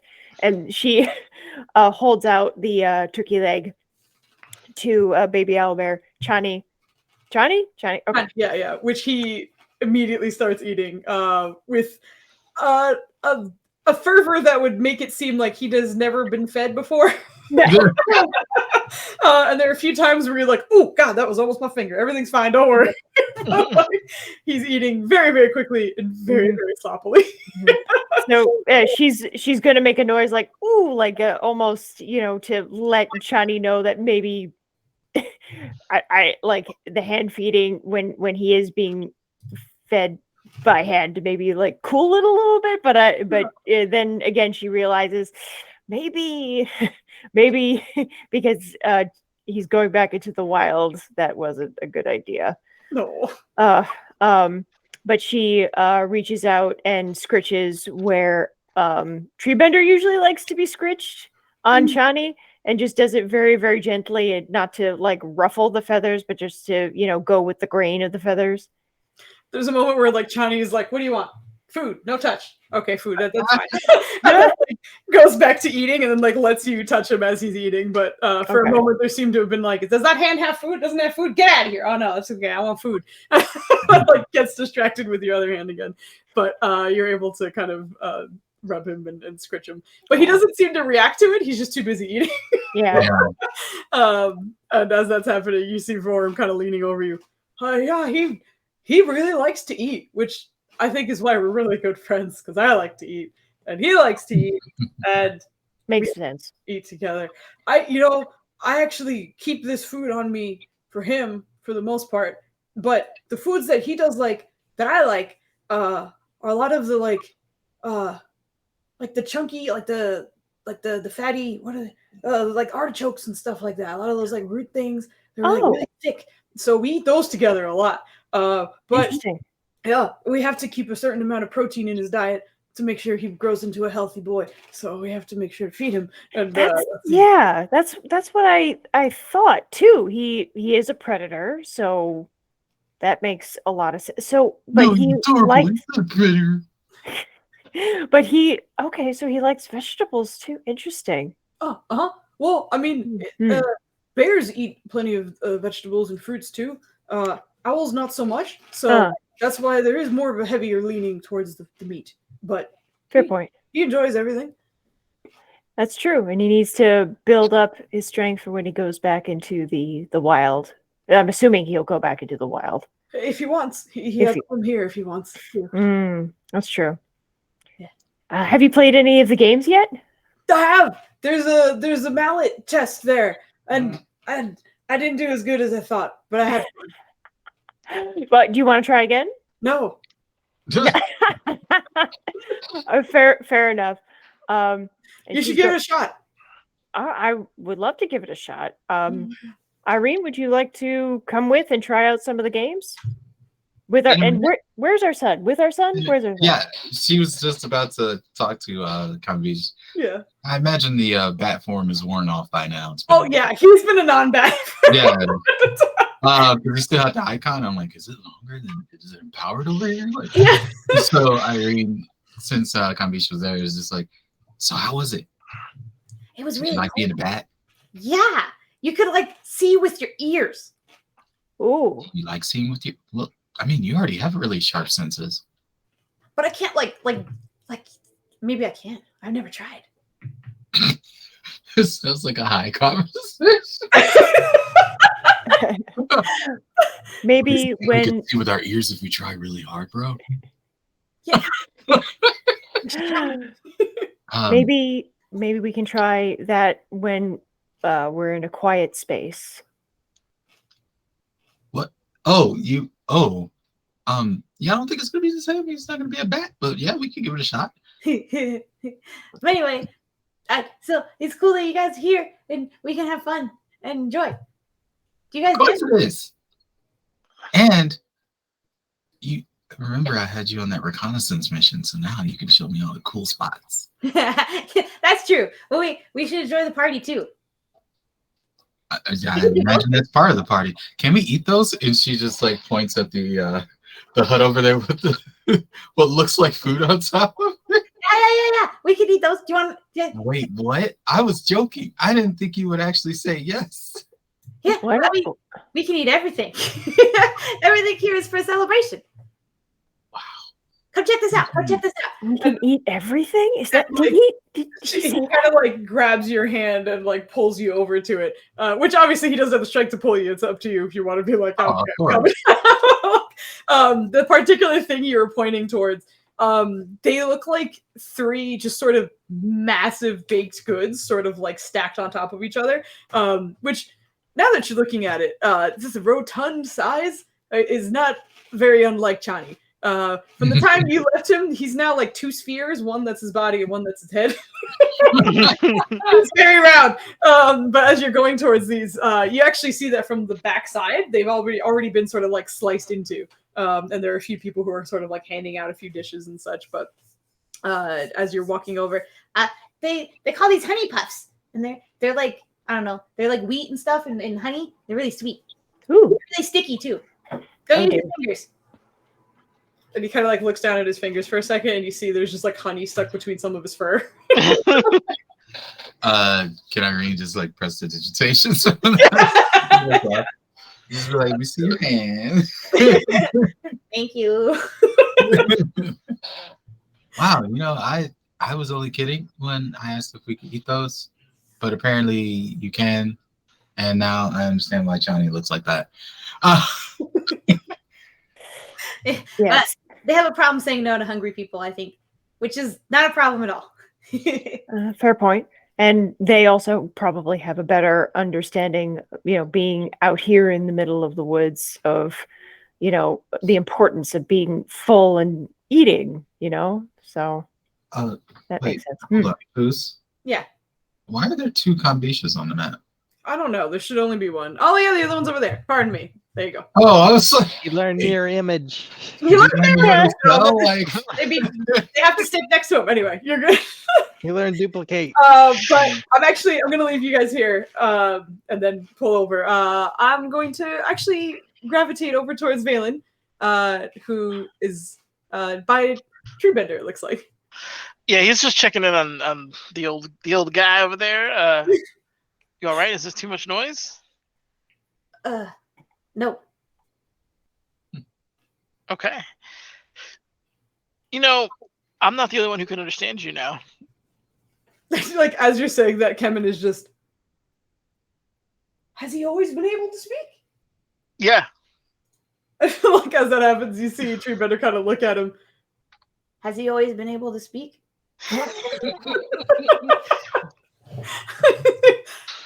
This is very, very cool. Hello. I like your fur, and you seem like a capable warrior. What's his name? What's his name again? Treebender. Treebender. You honor me with your beak. He kind of like trails off a little bit, but Treebender just kind of tilts his head. Okay, food here is really good. Please indulge, enjoy. Yeah, this is nice. Do you like it? I do. I have a lot of work to do.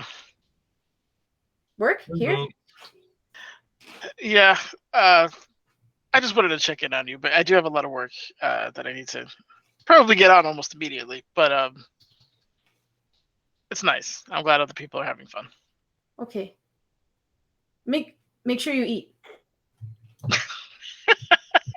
Okay, I will. Like, as you're laughing, he doesn't seem to understand it. It's just like, yes, you have to eat. It's important. Yeah.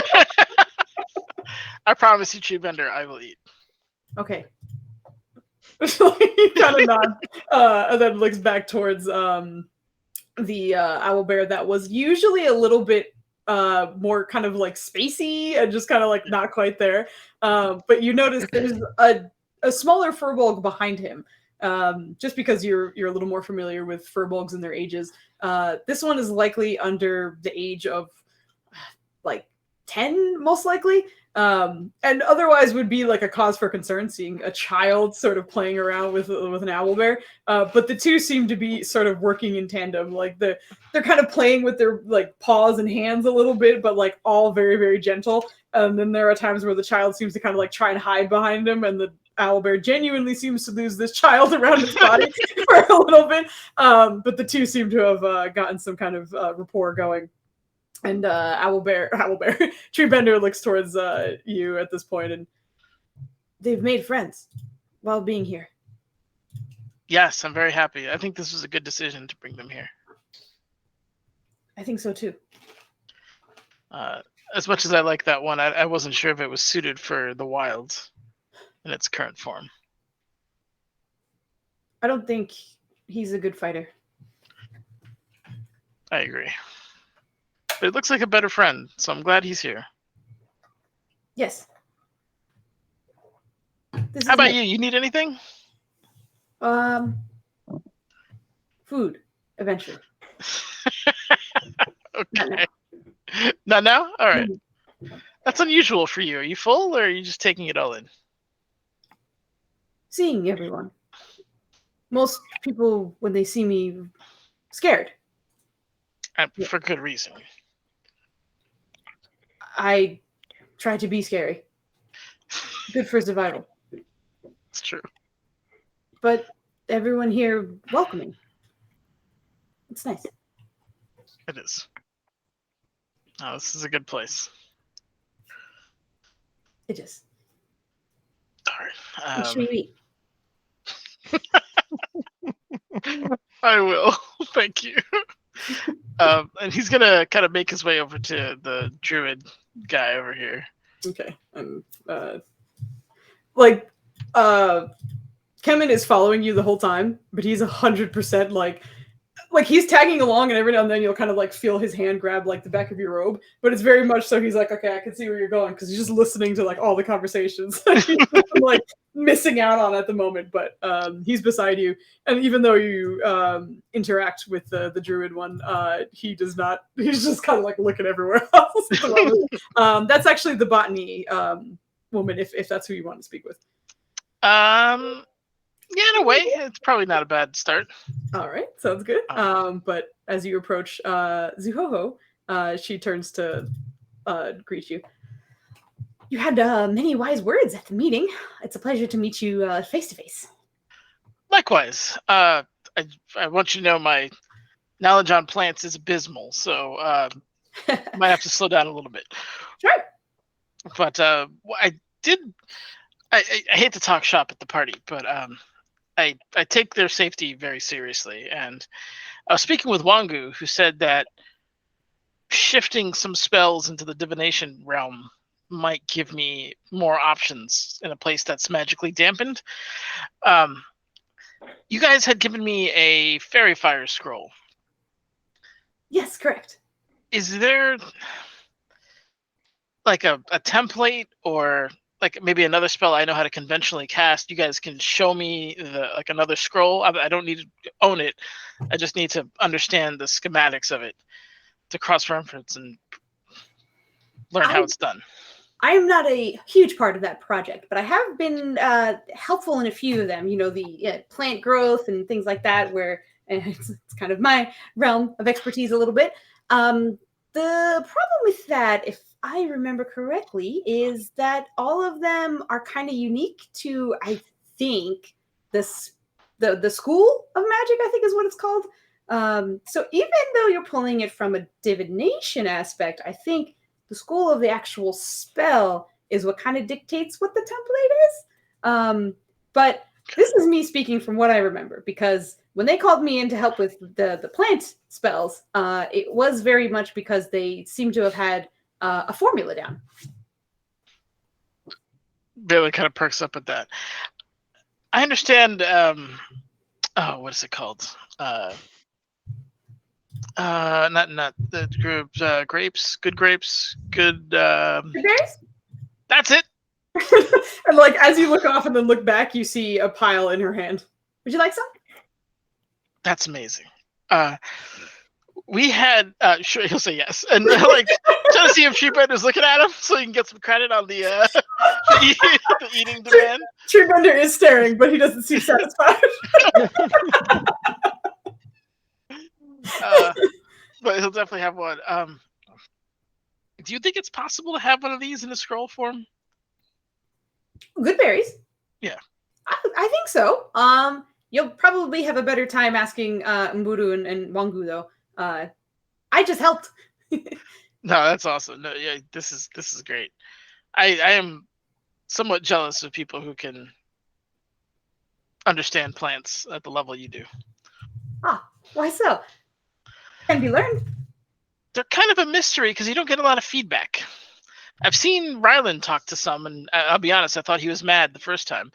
But you see things and you learn, and I feel like it's easier to do something where you have immediate feedback, right? If you try to cast a spell and it doesn't work or it blows up or something like that, there's but with plants it's very much they either thrive or die. You don't get a lot in between. Oh, that's very true. But this might sound weird, but you kind of remind me of a plant. I mean, everyone kind of does in their own ways. I'm kind of scared to know what kind of plant. Do you want to see? Sure. And as you're sort of like, sure, she seems to kind of like the same hand that has the good berries goes behind her back, and you hear like a slight muttering, and then she kind of pulls it back out. And with the good berries still there, you watch as like one particular stalk seems to kind of sprout out from them. Not from the berries themselves. It almost seems like it's from her palm, and they're just kind of pushing past the berries to get up. But once it gets to the top, it blossoms into a purplish flower. But it almost seems to have like little sort of like wisps about it in the center. And the center also seems to be sort of yellow and has sort of other like pollen collectors sort of seated in the center. But as she holds it out, this is called a passion flower. A passion flower. Yeah, and you know why? Because it has healing qualities, which is really cool because you can sort of use it. It can be poisonous to certain creatures, which is why it kind of reminds me of you in a way. But it can also be used as a sort of herbal medicine in some cases. It can help with sleep quality, but mostly it kind of reminds of me, of you, because it kind of looks weird. A lot of flowers kind of tend to have a very specific, appearance to them. But at appearance, you're a good person. But a lot of people may not see that initially. You have good, helpful qualities, but you're unorthodox. Not only in the way you help, but perhaps in the way that you look. But much like this flower, you have much passion for your friends and your family. And she kind of like takes it out from the center of her hand and doesn't wait for consent and just kind of weaves it into your hair. So you just kind of have a flower on the side of your face. Okay. So that's for you. Thank you so much, and I appreciate it. It's humbling and good to have a difference in perspective. It's always important, I think. And she kind of holds her hands out for the rest of the Valen of the flowers, the good Yeah. kind of like offering it and waits until you kind of like, you know, give your hands okay. and she drops the rest of the berries in your hands. Oh, thank you. Kevin, you have to try these. Huh? I have to try the. Oh, hey, look, are these grapes? Just kind of like puts like 5 in his mouth. Like, oh, I'm really full. These are. Oh, some magic grapes. Did you give me magic grapes? Yeah. The drug grapes. I wish you would just slow down a little bit sometimes. Oh, these are. No offense. These are very tasty, and you make some great grapes, lady. Zero just kind of smiles and nods. I'm glad you like them. Thank you so much. I don't want to take up any more of your time, but I appreciate that what you've shared with me. My pleasure. And with that, I'm gonna pull away two. Actually, I'm gonna go to Ryland, and then actually, well, I'll go to Dubs actually at the moment. Codrono. Huh. Real names and character names. It's hard to remember what's going on. But Codrono, as everyone's kind of arrived at this festival and sort of spread out a little bit, one of the elders seemed to kind of walk towards you immediately. And just based on the introductions, you do recognize this one as the combat elder. So as she's sort of beside you, just like smiling and then kind of looking you over from head to toe, kind of pokes at your armor a little bit and then eventually speaks. You were a soldier before you became a cleric? Is that correct? That's right. You carry the stance of one. I can see that. And that is the, and she kind of like stares at it a little bit, Nuada symbol, I see. So I see you kept up with your fighting, which is good. Yep. If you ever need lessons or if you need to have a warm-up, I train every morning. If you're still here. We'll see. In the meantime, we have lots of food if you need to keep your, she kind of like pokes at your arms, your protein levels high. Yep. Where's the protein? She kind of like points a little bit further down and south on the map. You can see like a bunch of little sort of tables and stalls. And whereas you guys are kind of used to a regular city situation where like there's someone behind each stall kind of handing food out and taking payments, there's no reference of payment by any means. Any food that can be served on its own does not have someone. If there needs to be a bowl kind of filled with something, otherwise you see someone kind of helping and serving, but otherwise the food is out and ready to be eaten. And Codrono, go ahead and give me a perception check so you can take a look at the food that you got in front of you. Oh!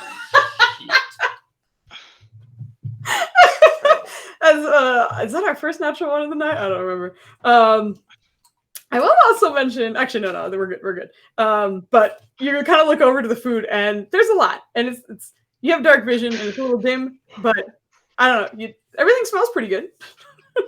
I was tempted to roll inspiration just to be a contrarian. Put it on a secret roll. It's very important that Codrono smells this food. He's sniffing for the kebabs. Sniffing for kebabs, yeah. And you don't recognize kebabs. To the salad bar. Yeah. Instead, he wanders over to the salad bar and is like, "Well, this isn't kebabs." But while you're there, and while you're there with Wahoo, she just kind of sees where your eyes are going and just kind of puts her hand on your head and turns it in a different direction. And you can see there does seem to be sort of like a meat grilling station at another place, which seems to have a variety of forest creatures. But behind it, you can also see there seem to be people who are sort of actively crafting. But with your poor perception, I'll just say you notice that at one particular stall. I believe that is what you're probably interested in. Oh yeah, thank you. Go ahead and enjoy, soldier. Thank you. She kind of just watches you wander off. But it's straight down, pardon me. It's right over there. But while you're fixing yourself some food, I'll pull back over to Ryland, who had a moment with his mom, but you see everyone kind of dispersing and talking to different people, and you're free to do whatever you'd like. I feel like he would just kind of like go to people that he knew and hung out with or whatever, and catch up a little bit and kind of chit chat, and then eventually he'll make his way over to. It was Zuhoho, right, that wanted to talk about the flowers. Yes. And then he'll make his way over to her. Why do you sound like you're huskies right now? Yes, her. Haha, like that. Oh, this is great. Oh, Zuhoho? Yeah. Okay, yes. Okay. Yes, Could her remember Zuhoho. her or he. I saw you ping at the owlbear, so I was like, no, it's did not I? her. But yeah, no, you're good. Don't worry about it. But yeah, we can actually say that this happens right after, because you did kind of meet with other furbolgs in the meantime. So we'll say that Valen is probably on his way out, but you do recognize that there does seem to be a passion flower kind of weaved into his hair. And Zuhoho looks very proud of herself, and Valen also has a handful of good berries. Hey. Ooh, you should ask her how to make that wine. I might actually be able to learn how to make this spell if I play my cards right. Well, looks like you're the right step as he's gesturing to his flower. I think that suits him, don't you think? I have been trying for years. Well, I think it's a good fit for him. Likewise. You chose well. Thanks. So, how are you enjoying the festivities? It's harder to enjoy it with the weight of the world on your shoulders. Oh well, Oh that my never God, I goes. just noticed the fucking angry firecracker, the tracking down here. yeah. The artwork This map is amazing. It really is. hilarious. I love it. There's so much to find. All right, I'm Yeah. sorry. It's okay. So you have a few strange things about you. I'd love to take a second to look at them if you don't mind. Yeah, I couldn't figure it out. Probably not a surprise. I did do some tests. I figured out if I remove one, like it grows back on its own. It is actually. Valen, hold on, don't walk away. Yeah, okay. Turns around. Hey, did you ever look at these and see if they're magic? I feel like You they'd be talking divination, Plants? divining. Mine on my armor. They're a gift from. He's like pausing because he wants to say unicorn lady. Ah, Oh my god. Blandy can't remember her real name. Give me a second. Oh my god. oh, wow. You want a hint? My leaky. No. Holy shit. Yeah. Wow. I did sense that they were tied into your armor when we first met. And that Well, the by white ones are new. extension. I had some of them, but the white ones were newer, and I never figured out what was special about them, if anything. I Remember the name? Do you know the name of There were, I believe, tiger lilies, tiger something. I don't think I actually got the full name of them. I think he just knew that they were like tiger-like. Yeah. And then he got like a little bit of the lore that like there was about power and protection or something like that. Yes.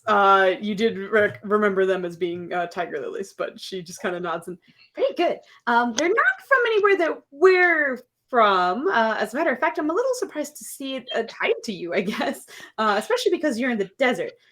Those are usually from a very, very different part of the world, kind of the opposite side of the world, but this is pretty cool, actually. And interestingly enough, the white ones are the rarer ones. They usually are orange. orange. Uh-huh. Interesting. Well, from what I remember, it makes more sense that it's white, because the orange one usually represents wealth and pride, if I remember correctly. The white ones usually represent power and protection. Yeah, power and protection. He certainly needs more of that, as I'm afraid my poor brother here does not understand the concept of wealth. Well, the other thing They got about me a book. a book. We got A him book several, actually. We just do services and trade our time and whatnot. They use money. Well, most places use money, except here we don't need to. What's ours is ours, and yours and ours, and Yeah. So much easier that way. It is. I mean, I'm biased. I live here, so. But yes, I agree. But your flower. Not only is it power and protection, but obviously, from those who are native to this flower, they've been known to brew them into teas, and then it says it's been known to kind of help many different things. If these are magical, maybe there's something more to that. I don't know if it should be brewed specifically, but there may be some healing components to it. I did try eating one, and I don't remember anything happening. Oh, I don't think you should eat one. Because there are, of course, vegetables and fruits and such are good to eat raw. A lot of sort of flowers and other greens often need to be sort of incorporated, perhaps in some kind of cooking. Sometimes they're activated through heat, depending on what it is. I'm not entirely sure about this, but if it is brewed into a tea, it suggests that perhaps some kind of heat would help activate. Would you like to give it a shot? No. This is very unique to you, and it was gifted to you, and I don't want to interfere. I don't know how to make tea. I feel like he's just like, that was never my thing. And she kind of leans in and stares at it a little bit more. Well, I mean, there's certainly something interesting about it. Do you remember how many petals a lily is supposed to have? Give me a nature check.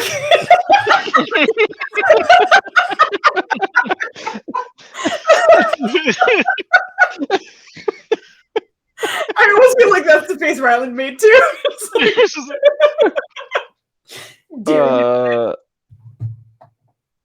Was it 11? Hey, all right, not bad. 15 altogether. You remember that most lilies tend to have 6 petals, but you never really thought about it. But now that you're looking at it, this one has 5, or they all have 5. The ones that are attached to you. I feel like he's looking down at him like, aren't they supposed to have one more? I felt the same. Why is everybody giving me things to solve? He didn't do it as aggressive as I did, but he's just like, yeah. It's a gift. Maybe there's something unique to it, or who knows. But I just thought she wanted me to look pretty. I mean, that's already the case, so you're all right. You're too kind. This is really interesting, though. I like the way they look. I think when you figure out what it is, it will be good. I know, actually. Does Ryland have any inkling of something to try other than making tea with this new information? Let me see. I don't know what kind of check this would be, which is why I'm making noises. You got this. Yeah, I think it's another nature check. Go ahead, give me another nature check. No, come on, let's go with that. It's always a good thing when the player's like, "No, wait, come on." But what if it wasn't that? Oh, yep, there it is. I called it.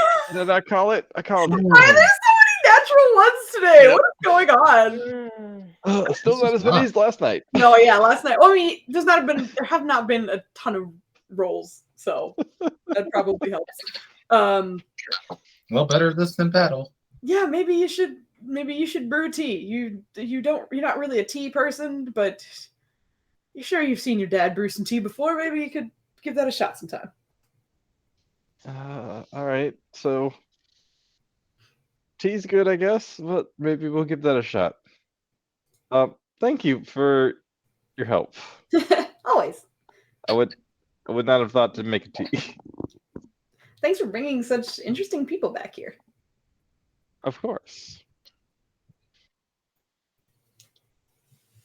And he's just kind of like looking around, looking at everybody, and he'll probably like go into talking jokes on or not jokes, but like he's done something embarrassing. I've done this thing embarrassing, and then he helped me out of it, and then this happened over here, and then.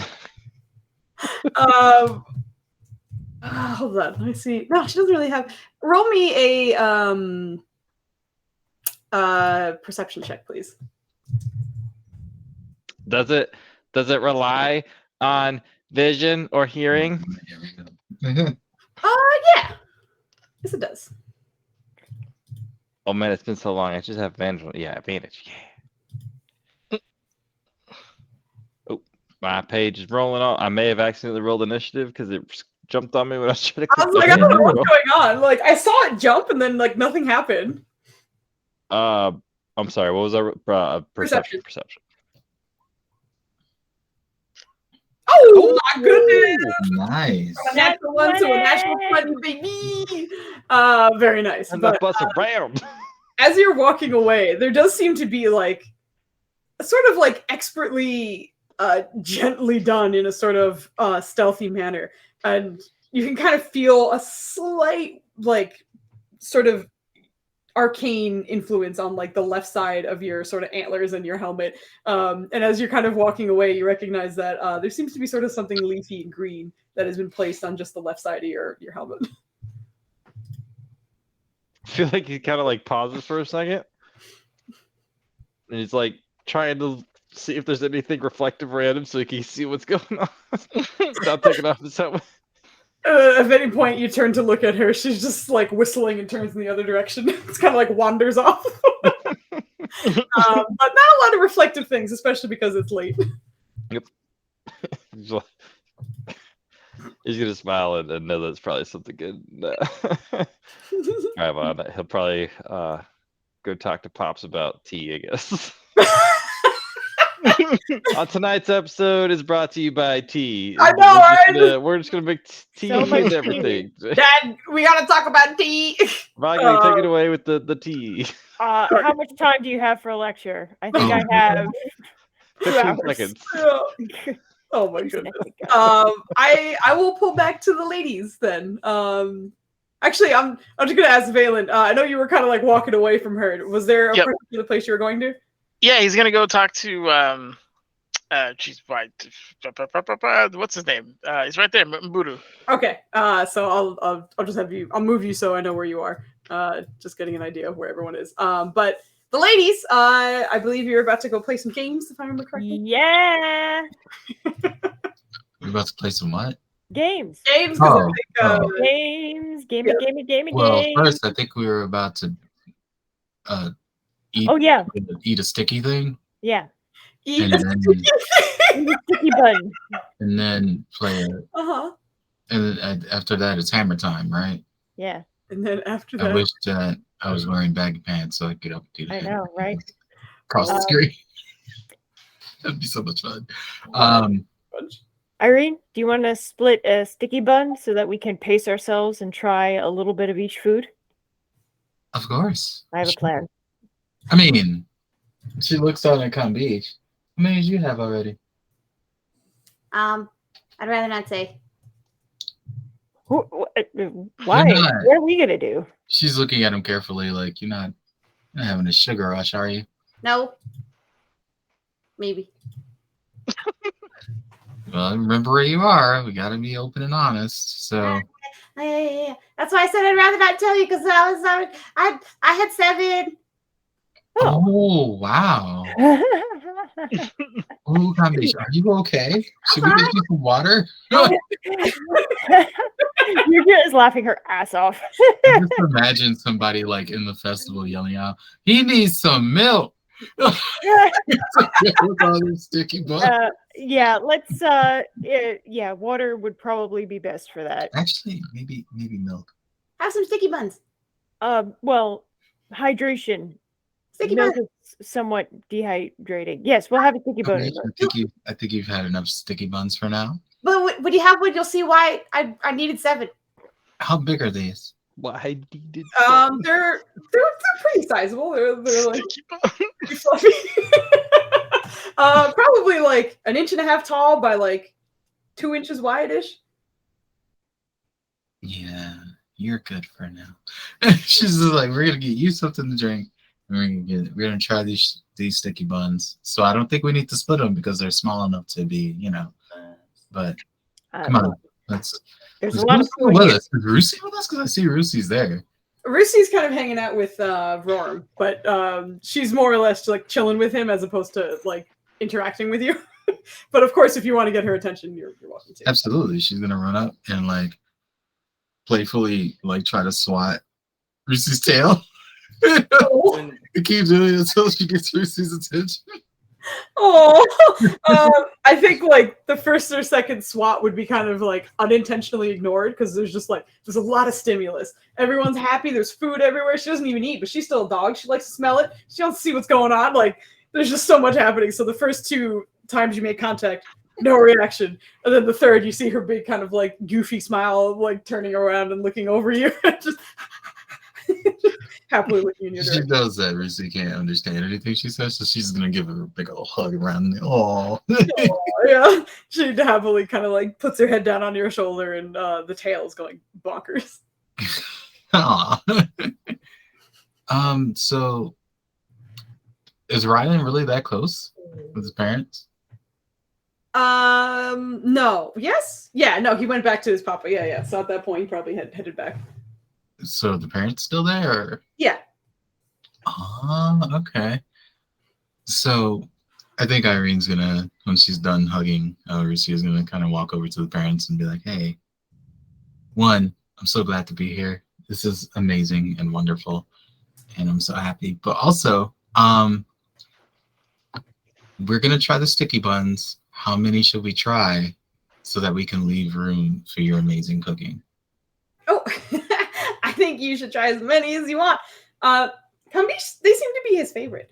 So he 7. Oh, I know. He's gonna be okay. He's gonna be fine. Even though they use a decent amount of honey, we kind of taper back on some of the sweetness of it, I suppose. It's not too overdone, I hope, at least. So he just seemed to really like the fluffy texture. Okay. So we don't need to get him anything to drink? Or... Oh, no, he'll be fine. Okay. And even if he's not, we can take care of him. So I was really tempted to check his teeth. Oh. Too much of the sweet stuff. And as you're saying that, Chege, his father, kind of chimes in. It's actually very interesting because I don't know if you know this. I mean, he's a cat person, but cats typically lack the taste buds to taste sweetness. But clearly, he loves sweet things. So I suppose that's where some of the influence from the humanoid part comes in. He kind of looks over at Kambish, who's just like, sticky buns are great. They're really yummy. They are. Sticky But we're going to take a break from those and save room for other food too. You have to try one. I'm going to, you know what? She's just going to walk right over and get a sticky bun. Kambish won't let me go without trying one. And also, can we get one for Nirja here? Because she'd probably talk to you for 15 minutes to ask for one. I'm just going to cut it short. Excuse you. Give us to the try. You see the woman.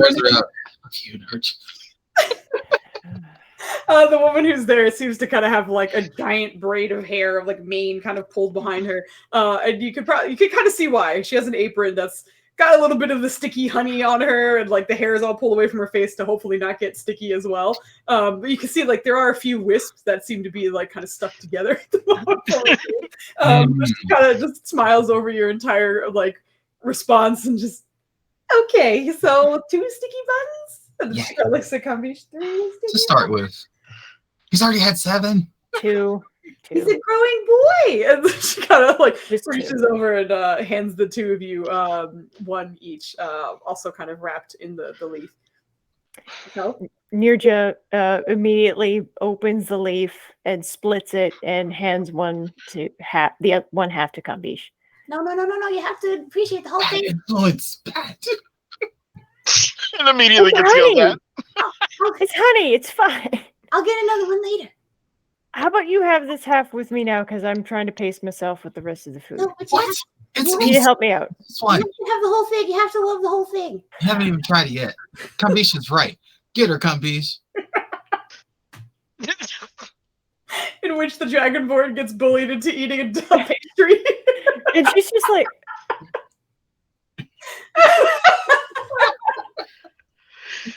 the whole time. It's especially entertaining for you, Nirja, as like you have a predator's mouth and a predator's palate. Yeah. Of course, you can taste everything, but like you're meant to kind of like chew on harder, textures, whether that be meat or even kind of like a thicker substance of some kind. This just feels like it melts in your mouth. It feels like it's a baked good, but the softness of it is almost like a cotton candy. Like the second it starts to kind of like you do like one or two chews and it just kind of melts into just like this honey flavored sort of almost sesame seed kind of pastry, like baked good. And you're kind of surprised. It is sweet. And despite them being completely sticky, it's not like a punch in the face with honey. It seems to be like a nice flavor palette and nothing that's overwhelming. But after that first bite sort of dissolves in your mouth, you see Kambish looking up at you. And there's a look of confusion and consternation on Nirja's face because she's never really had something that melted like this. So she's almost wondering to herself, where did it go? Like, can I swallow? And then she like tries to swallow and she's like, the flavor is delicious. It also seems to dissipate quite quickly. Is this bread? It's kind of like bread. We use wheat and yeast and such, but it's a very special blend of ours. How'd you like it? I mean, the flavor is fantastic. It seems to disappear. If you want to kind of savor the texture a little bit more, what I tell people to do is instead of chewing it, just kind of push it up against the roof of your mouth with your tongue. And that way it'll kind of mush and, like eventually it'll melt, but not as quickly. And very much as she describes. She's like nodding with her mouth full. But she looks towards Irene. Give it a try. Oh, Nirja hands her the no hat. hesitation, just pop. I just wanted to make sure that she, just like gives it a shot and just, wow. You don't think I like trying things? I love trying things. Yeah, but she'll sit there and think about it for 32 minutes, and we just want you to get it over with and have fun. We're at a festival. We got a long night. We gotta get it all in. Savoring the moment. That's what it's called. No, I meant you would have contemplated it and probably had like 6 side conversations. Okay, and what's wrong with that? We have a lot of food to try. That's my has a lot of point. things to show us. Exactly, which is why I split the thing so that we can try more food. No. Yes. No. Yes. When you get a food, you have to try the whole food to appreciate the entire experience. Okay. Like I just tried one. It's great. It's great. Thank you so much. Oh, I'm coming back for more, but I have to try everything else. I'm going to leave room. And she's like looking around. Wait, she already had a conversation with the parents. And she's just like, you were right. It is great. See? What's next on the menu? Oh, that depends on what you're looking for.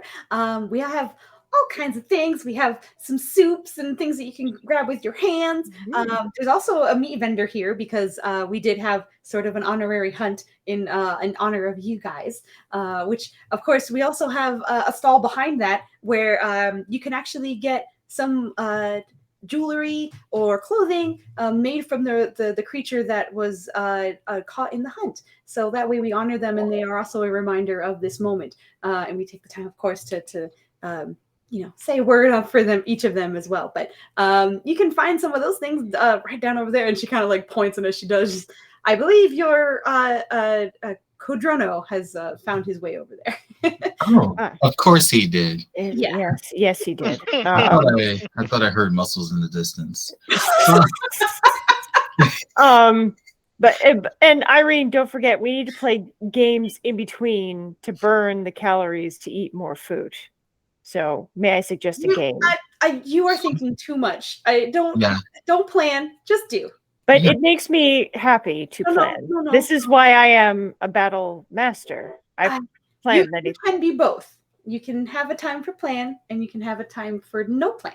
This is no plan. Have fun. It's in my nature. Time to change your nature.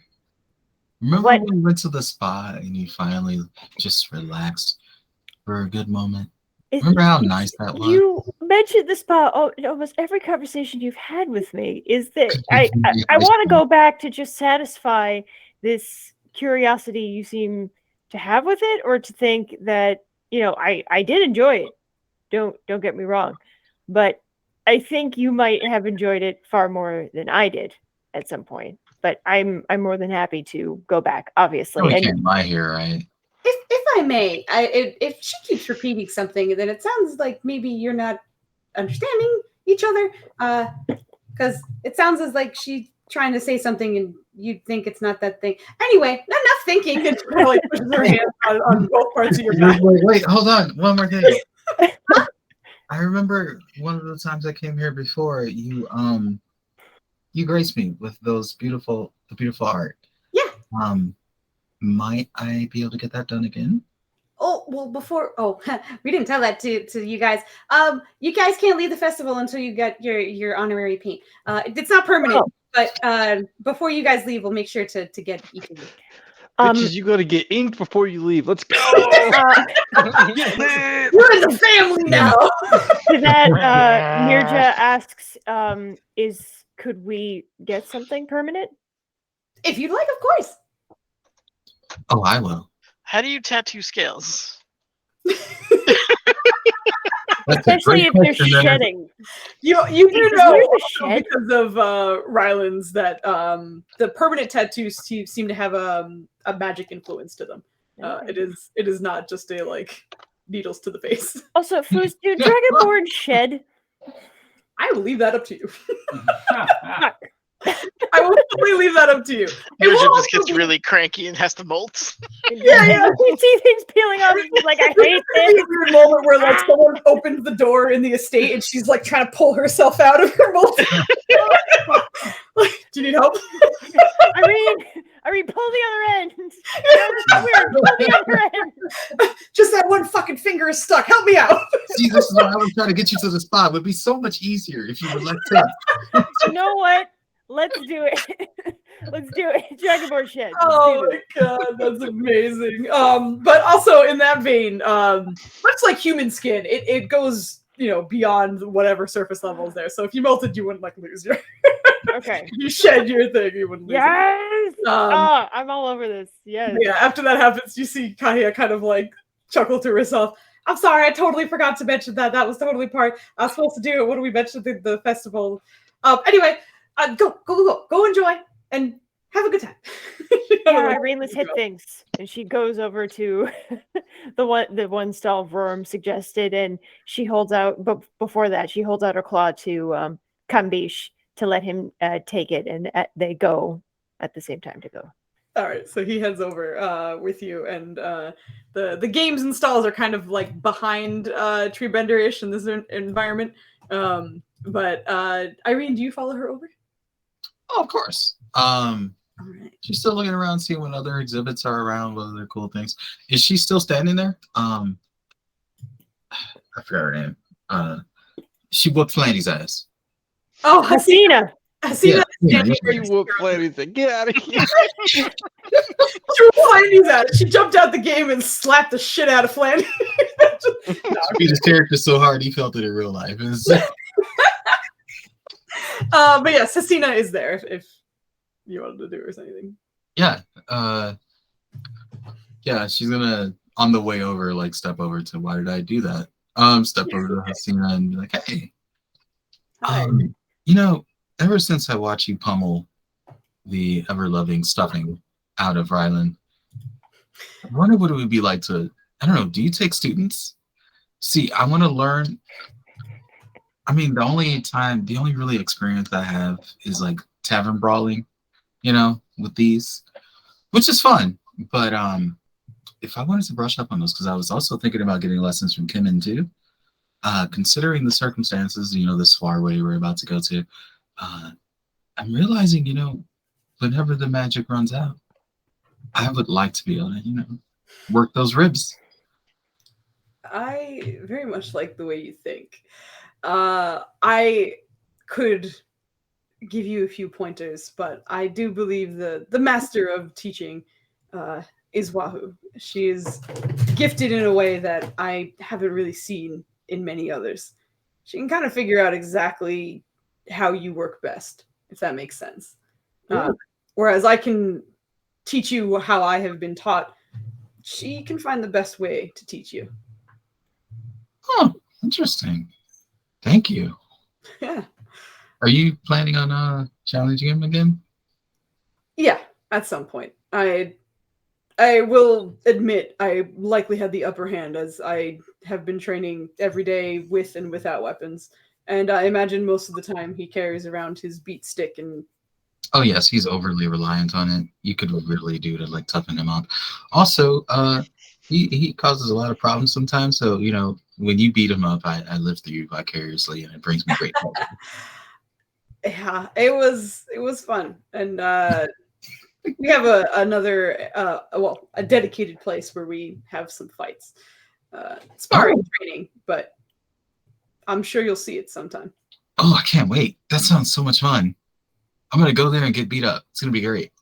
That might be interesting. I wonder if, and you see her kind of like space out for a second, if we have the enlarge spell on you while you're fighting, then I think that's a fair duel at that point. But if you're sparring with another furball at your current size, that might be a problem. That's true. I would have to exclusively go for the knees and ankles, and I think that would be rude. So, yeah, I'll take you up on that. I'm pretty sure that Valen is going to scowl at me the entire time, and that's what's going to make it even more fun. I'm not sure he has any other face, but he means well. Why is there so much trash talking?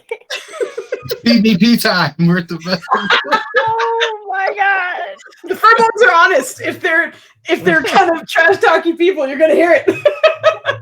Ernie's just at the party like to everybody.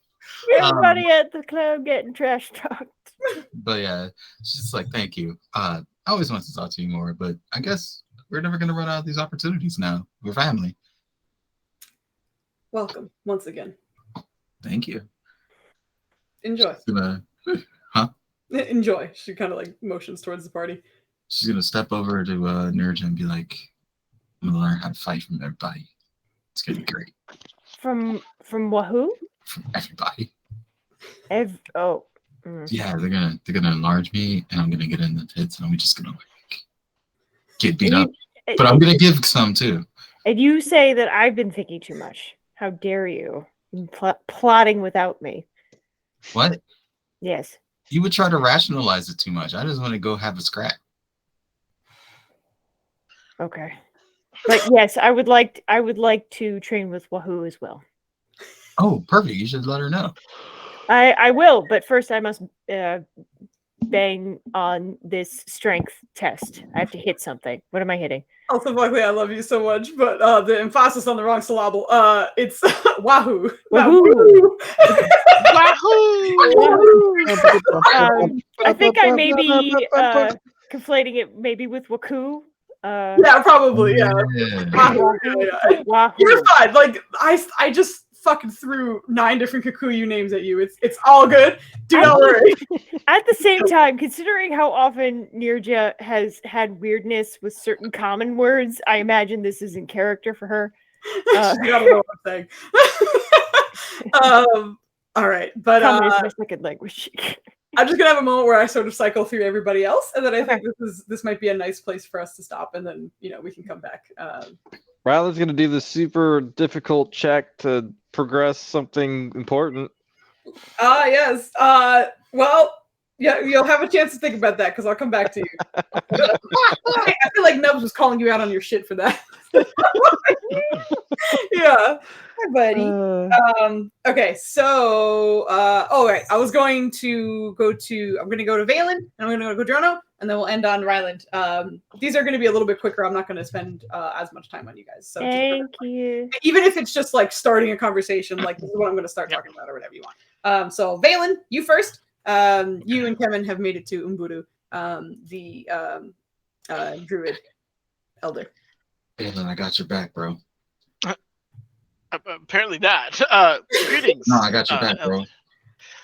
I hope you don't mind discussing a little business here just for a moment. Not at all. We haven't crossed paths before. We have not. And though I after think you say we have not, you are being hugged. I forgot about this. He's gonna try to like sneak an arm out and just get like. But he recoils, and he seems to be sort of the more reserved out of everyone else. After everyone speaks, there's like a kind of a pause before he seems to respond. But he kind of, after the hug, he pulls away. What did you need? I wanted to know. I'm in the position where I might need to cast arcane spells through a divination path, and you have your people have figured out a way to do it. And I was speaking with Zohoho, and they mentioned that you might be able to. It has something to do with schools and having certain templates. And if it's possible, I'd love to get a look at those, just so I can add it to my understanding. I understand. It may take quite a bit of time from you if you were to see them. You are welcome. Are there specific spells you are interested in, or did you more be interested in studying how it's possible? Maybe a little of both. If I'm pressed for time, I'm a pretty quick study, and sleeping isn't an issue. So if it's a matter of hours, I could put them in. Second, I mean, ideally curing spells, because he's clearly like nervous and apprehensive about what they're doing, and he's like, I need something. Yeah. But in that same vein, if it goes by school, then evocation would probably be the best off the bat, and then maybe abjuration second. I don't need to learn all of them, obviously, but if I could figure out how to convert my own spells in that way, that would be appreciative. Interestingly enough, evocation seems to be one of the easier translations. Therefore, that might be a simple solution. We can take a look at all and see which one you prefer. Along with your oath of secrecy to arrive within our village, I will ask that you also keep this knowledge within yourself. If it is spread, it is no danger to us or perhaps others. However, it has taken us generations to figure it out. So we would like to keep it understood, close to the chest, if you may. I may also have a project I'm working on back at Kamate Kimane that you might be interested in, or maybe not you specifically, but your people. We've developed a shielding system for our big friend over there, and we've attached it to some armor. So if he gets hit, he can mitigate some of that damage from a magical perspective. That sounds perfect. I would love to hear more about that. And I'm sure Wangu would as well. Excellent. We might be debuting it here soon. I mean, not obviously in action, but just to show you, and I can give you the kind of background. I'm working with a brilliant enchanter, Kurugu, down there, and I'll ask for some notes if she wouldn't mind, and we'll go from there. Sounds great. After the festival, I will give you a few scrolls and a few of our notes. We can take a look at the spells together. Excellent. Much appreciated. Thank you. You are welcome. And as you're finishing with this conversation, oh my god. Okay, sorry, I'm looking at all these names and I was like, what's his name? Cadrono, that's it. Got it. Fucking first try, baby. Kodo Rono. Kodo Rono. I genuinely just imagine Kodrono has just like a plate. He's like that happy dude at the buffet You know, Yay. like, I got as many plates as I can carry, and they're as Hell high yeah. as I can pile them right now. Is it like the cheap paper plates, or like they're like all lopsided and shit because they're layered with like soul food? You know, I don't know how I'm making it work, but I got it. Yep. But as you're kind of like filling up on food, there's a moment where the white-haired woman who didn't say anything at the meeting but was beside the chieftain the whole time kind of wanders up to you. You do remember her name is Keone, but she wasn't as old as the elders, but her hair was still fully white, and it looks like maybe that was simply how she was born, but rather than a sign of age. But she kind of steps up beside you. So you're the, I suppose, cleric of the group? Yes. And she kind of like looks over the plates that you're carrying. I hope I'm not bothering you? Not at all. Ah, okay. I just wanted to talk, if you don't mind. If you have a moment. Sure, let's find a seat. Yes, I find a spot. I will sit beside you. And thank you. Like tables. Yeah, there's tables on the other side, but we can move you over and then we'll pick up next time. Because I'm just kind of getting everyone in a spot. So go ahead and scooch over, and she gonna follow you. Which Wangu is not terribly far from. But you guys kind of shift over to that table. And she looks like she has something sort of heavy on her mind, but she'll talk about that when we come back next week. But we'll close up with a Ryland moment.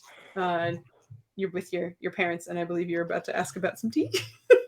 Yeah, he's just maybe not making tea right this second, because I don't think the party's the best place to just whip out a tea set and start brewing some tea leaves. Yeah.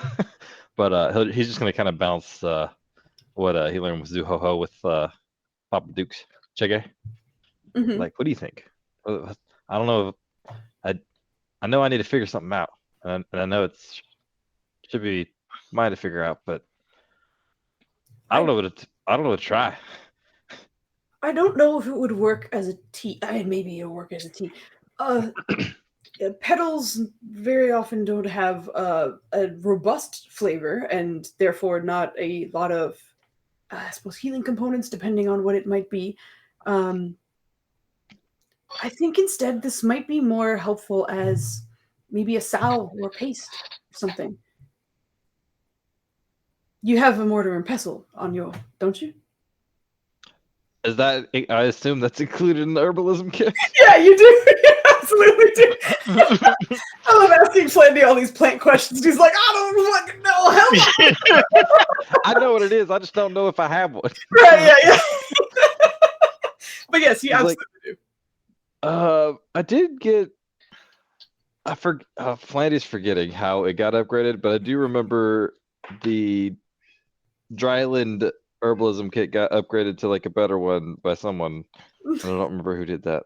Uh-huh. It's in my notes, I'm sure. Yeah, no way. You But don't anywho, have to answer that now. Yeah, so he's like, huh. Maybe I can yeah, that's a good idea. Should probably be wouldn't be a, and he's just like doing exactly what I'm doing, where he's just like word vomiting, like running through so many thoughts, because it's kind of relaxing to him right now, because it's distracting him from all the other shit that he's not liking.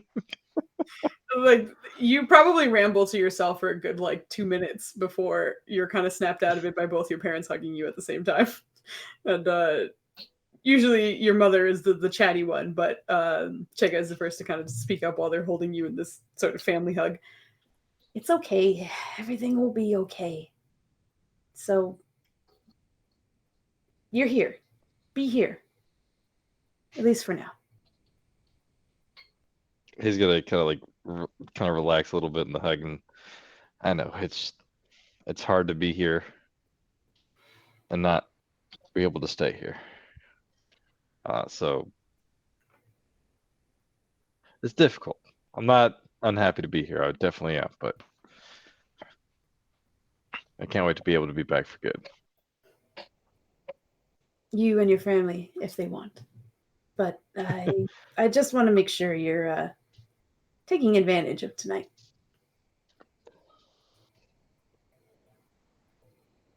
Shall we go play a game? You mean you want to beat me in some games? Your father kind of laughs a little bit. I'm not as spry as I used to be. I think he got some good stuff in you, and he doesn't have cantrips. I have 0 cantrips. I'm a paladin. He's gonna cast Ryland's version of guidance / bless, which is just the I'm gonna go easy on you, pops. As that happens, he gets a second pat on the back as Kahi is like, go get embarrassed by our son. You see him just kind of like smile over his shoulder. He's like, I'm sure I'll manage at least one. Kind of like walks off. I bet we would both lose a Cambiche. Oh, that goes without saying. You want to go lose the Cambiche? Absolutely. Let's go lose the Cambiche. Follows off after you. And as all of you are kind of doing and talking to different people and doing different things, that's where we'll end this night in the Mzuri tribe. Wait, hold on. I didn't get to spread my inspirations. Quick, do something. Oh no! Oh no! We do You're this right. every time. Maitland, try to convince somebody to do a thing. Y'all didn't catch my head okay. earlier Can when I was I, bullshitting. One We hit. had a few natural ones, but it's like I think you guys are fucking traumatized by me or something because you're like, What? "Yeah, No. something bad's gonna happen. So we gotta save our To be fucking fair, rolls." Vogley did ask to use it on the roll earlier. No, that was her Halloween inspiration though. where we Yeah. needed it, we couldn't use it, so Yeah. Again, that was her Halloween inspiration. I know. Or not Halloween. That was, yeah, it was your Give Halloween. you cheese. Halloween. So like do a roll to support you, Landy. You rolled a 1, and I'm just like that. I can't get that. Yeah. Yeah. That's too low. They ain't no coming back from that. They ain't no coming back from that. Because this was I don't know if we've ever had both rolls not used. Sometimes we'll have one, but because both weren't used, I'm thinking just leaving it as is. So you guys, it'll skip over to the next episode. And we'll leave it so that the next episode. So Valen and Irene will keep the inspirations with you because neither of you used it, so it'll be ready for next session. Just so you But know. Cruz, I want you to know that I already voted, and I had it typed out because I thought you were gonna ask. So you can hold that. I want to say Bicky stuns. In case you guys are wondering, one of the options that she sent me. Oh my goodness, I love you so very much. All right. As per usual, we're gonna go raid. So let me take a look at who is on. In the meantime, if you have questions about tea, please feel free to type it into the Twitch chat, and I am more than happy to give my amateur opinion on anything involving tea. Do we need to make a Vogley's Tea Corner channel? Oh my god. I think so. I don't think so. Oh my goodness. Well, I mean, we already have recipes, so in theory, I could do all of that stuff in there, so that's fine. So if you want a recipe for iced tea, sun tea, hot tea, or just tea in general, just want to make it taste good, let me know. She got you on the tea. I do. We're gonna go raid ESP D&D. I read that wrong and thought it said EPMD, and I was ready for some hip hop for a second. Oh shit! I was ready, you. The dungeon master is very involved in Girls Run These Worlds, and they're good people. So let's go. Let's go. Give them some love and say hello. And for those of you who are here with us, thank you so much. And we'll be back Monday for Task Team M, and we'll see how the rest of the week looks. Thanks, everybody. Thank you so much for being here. We're gonna go raid now. Bye. Bye. Bye.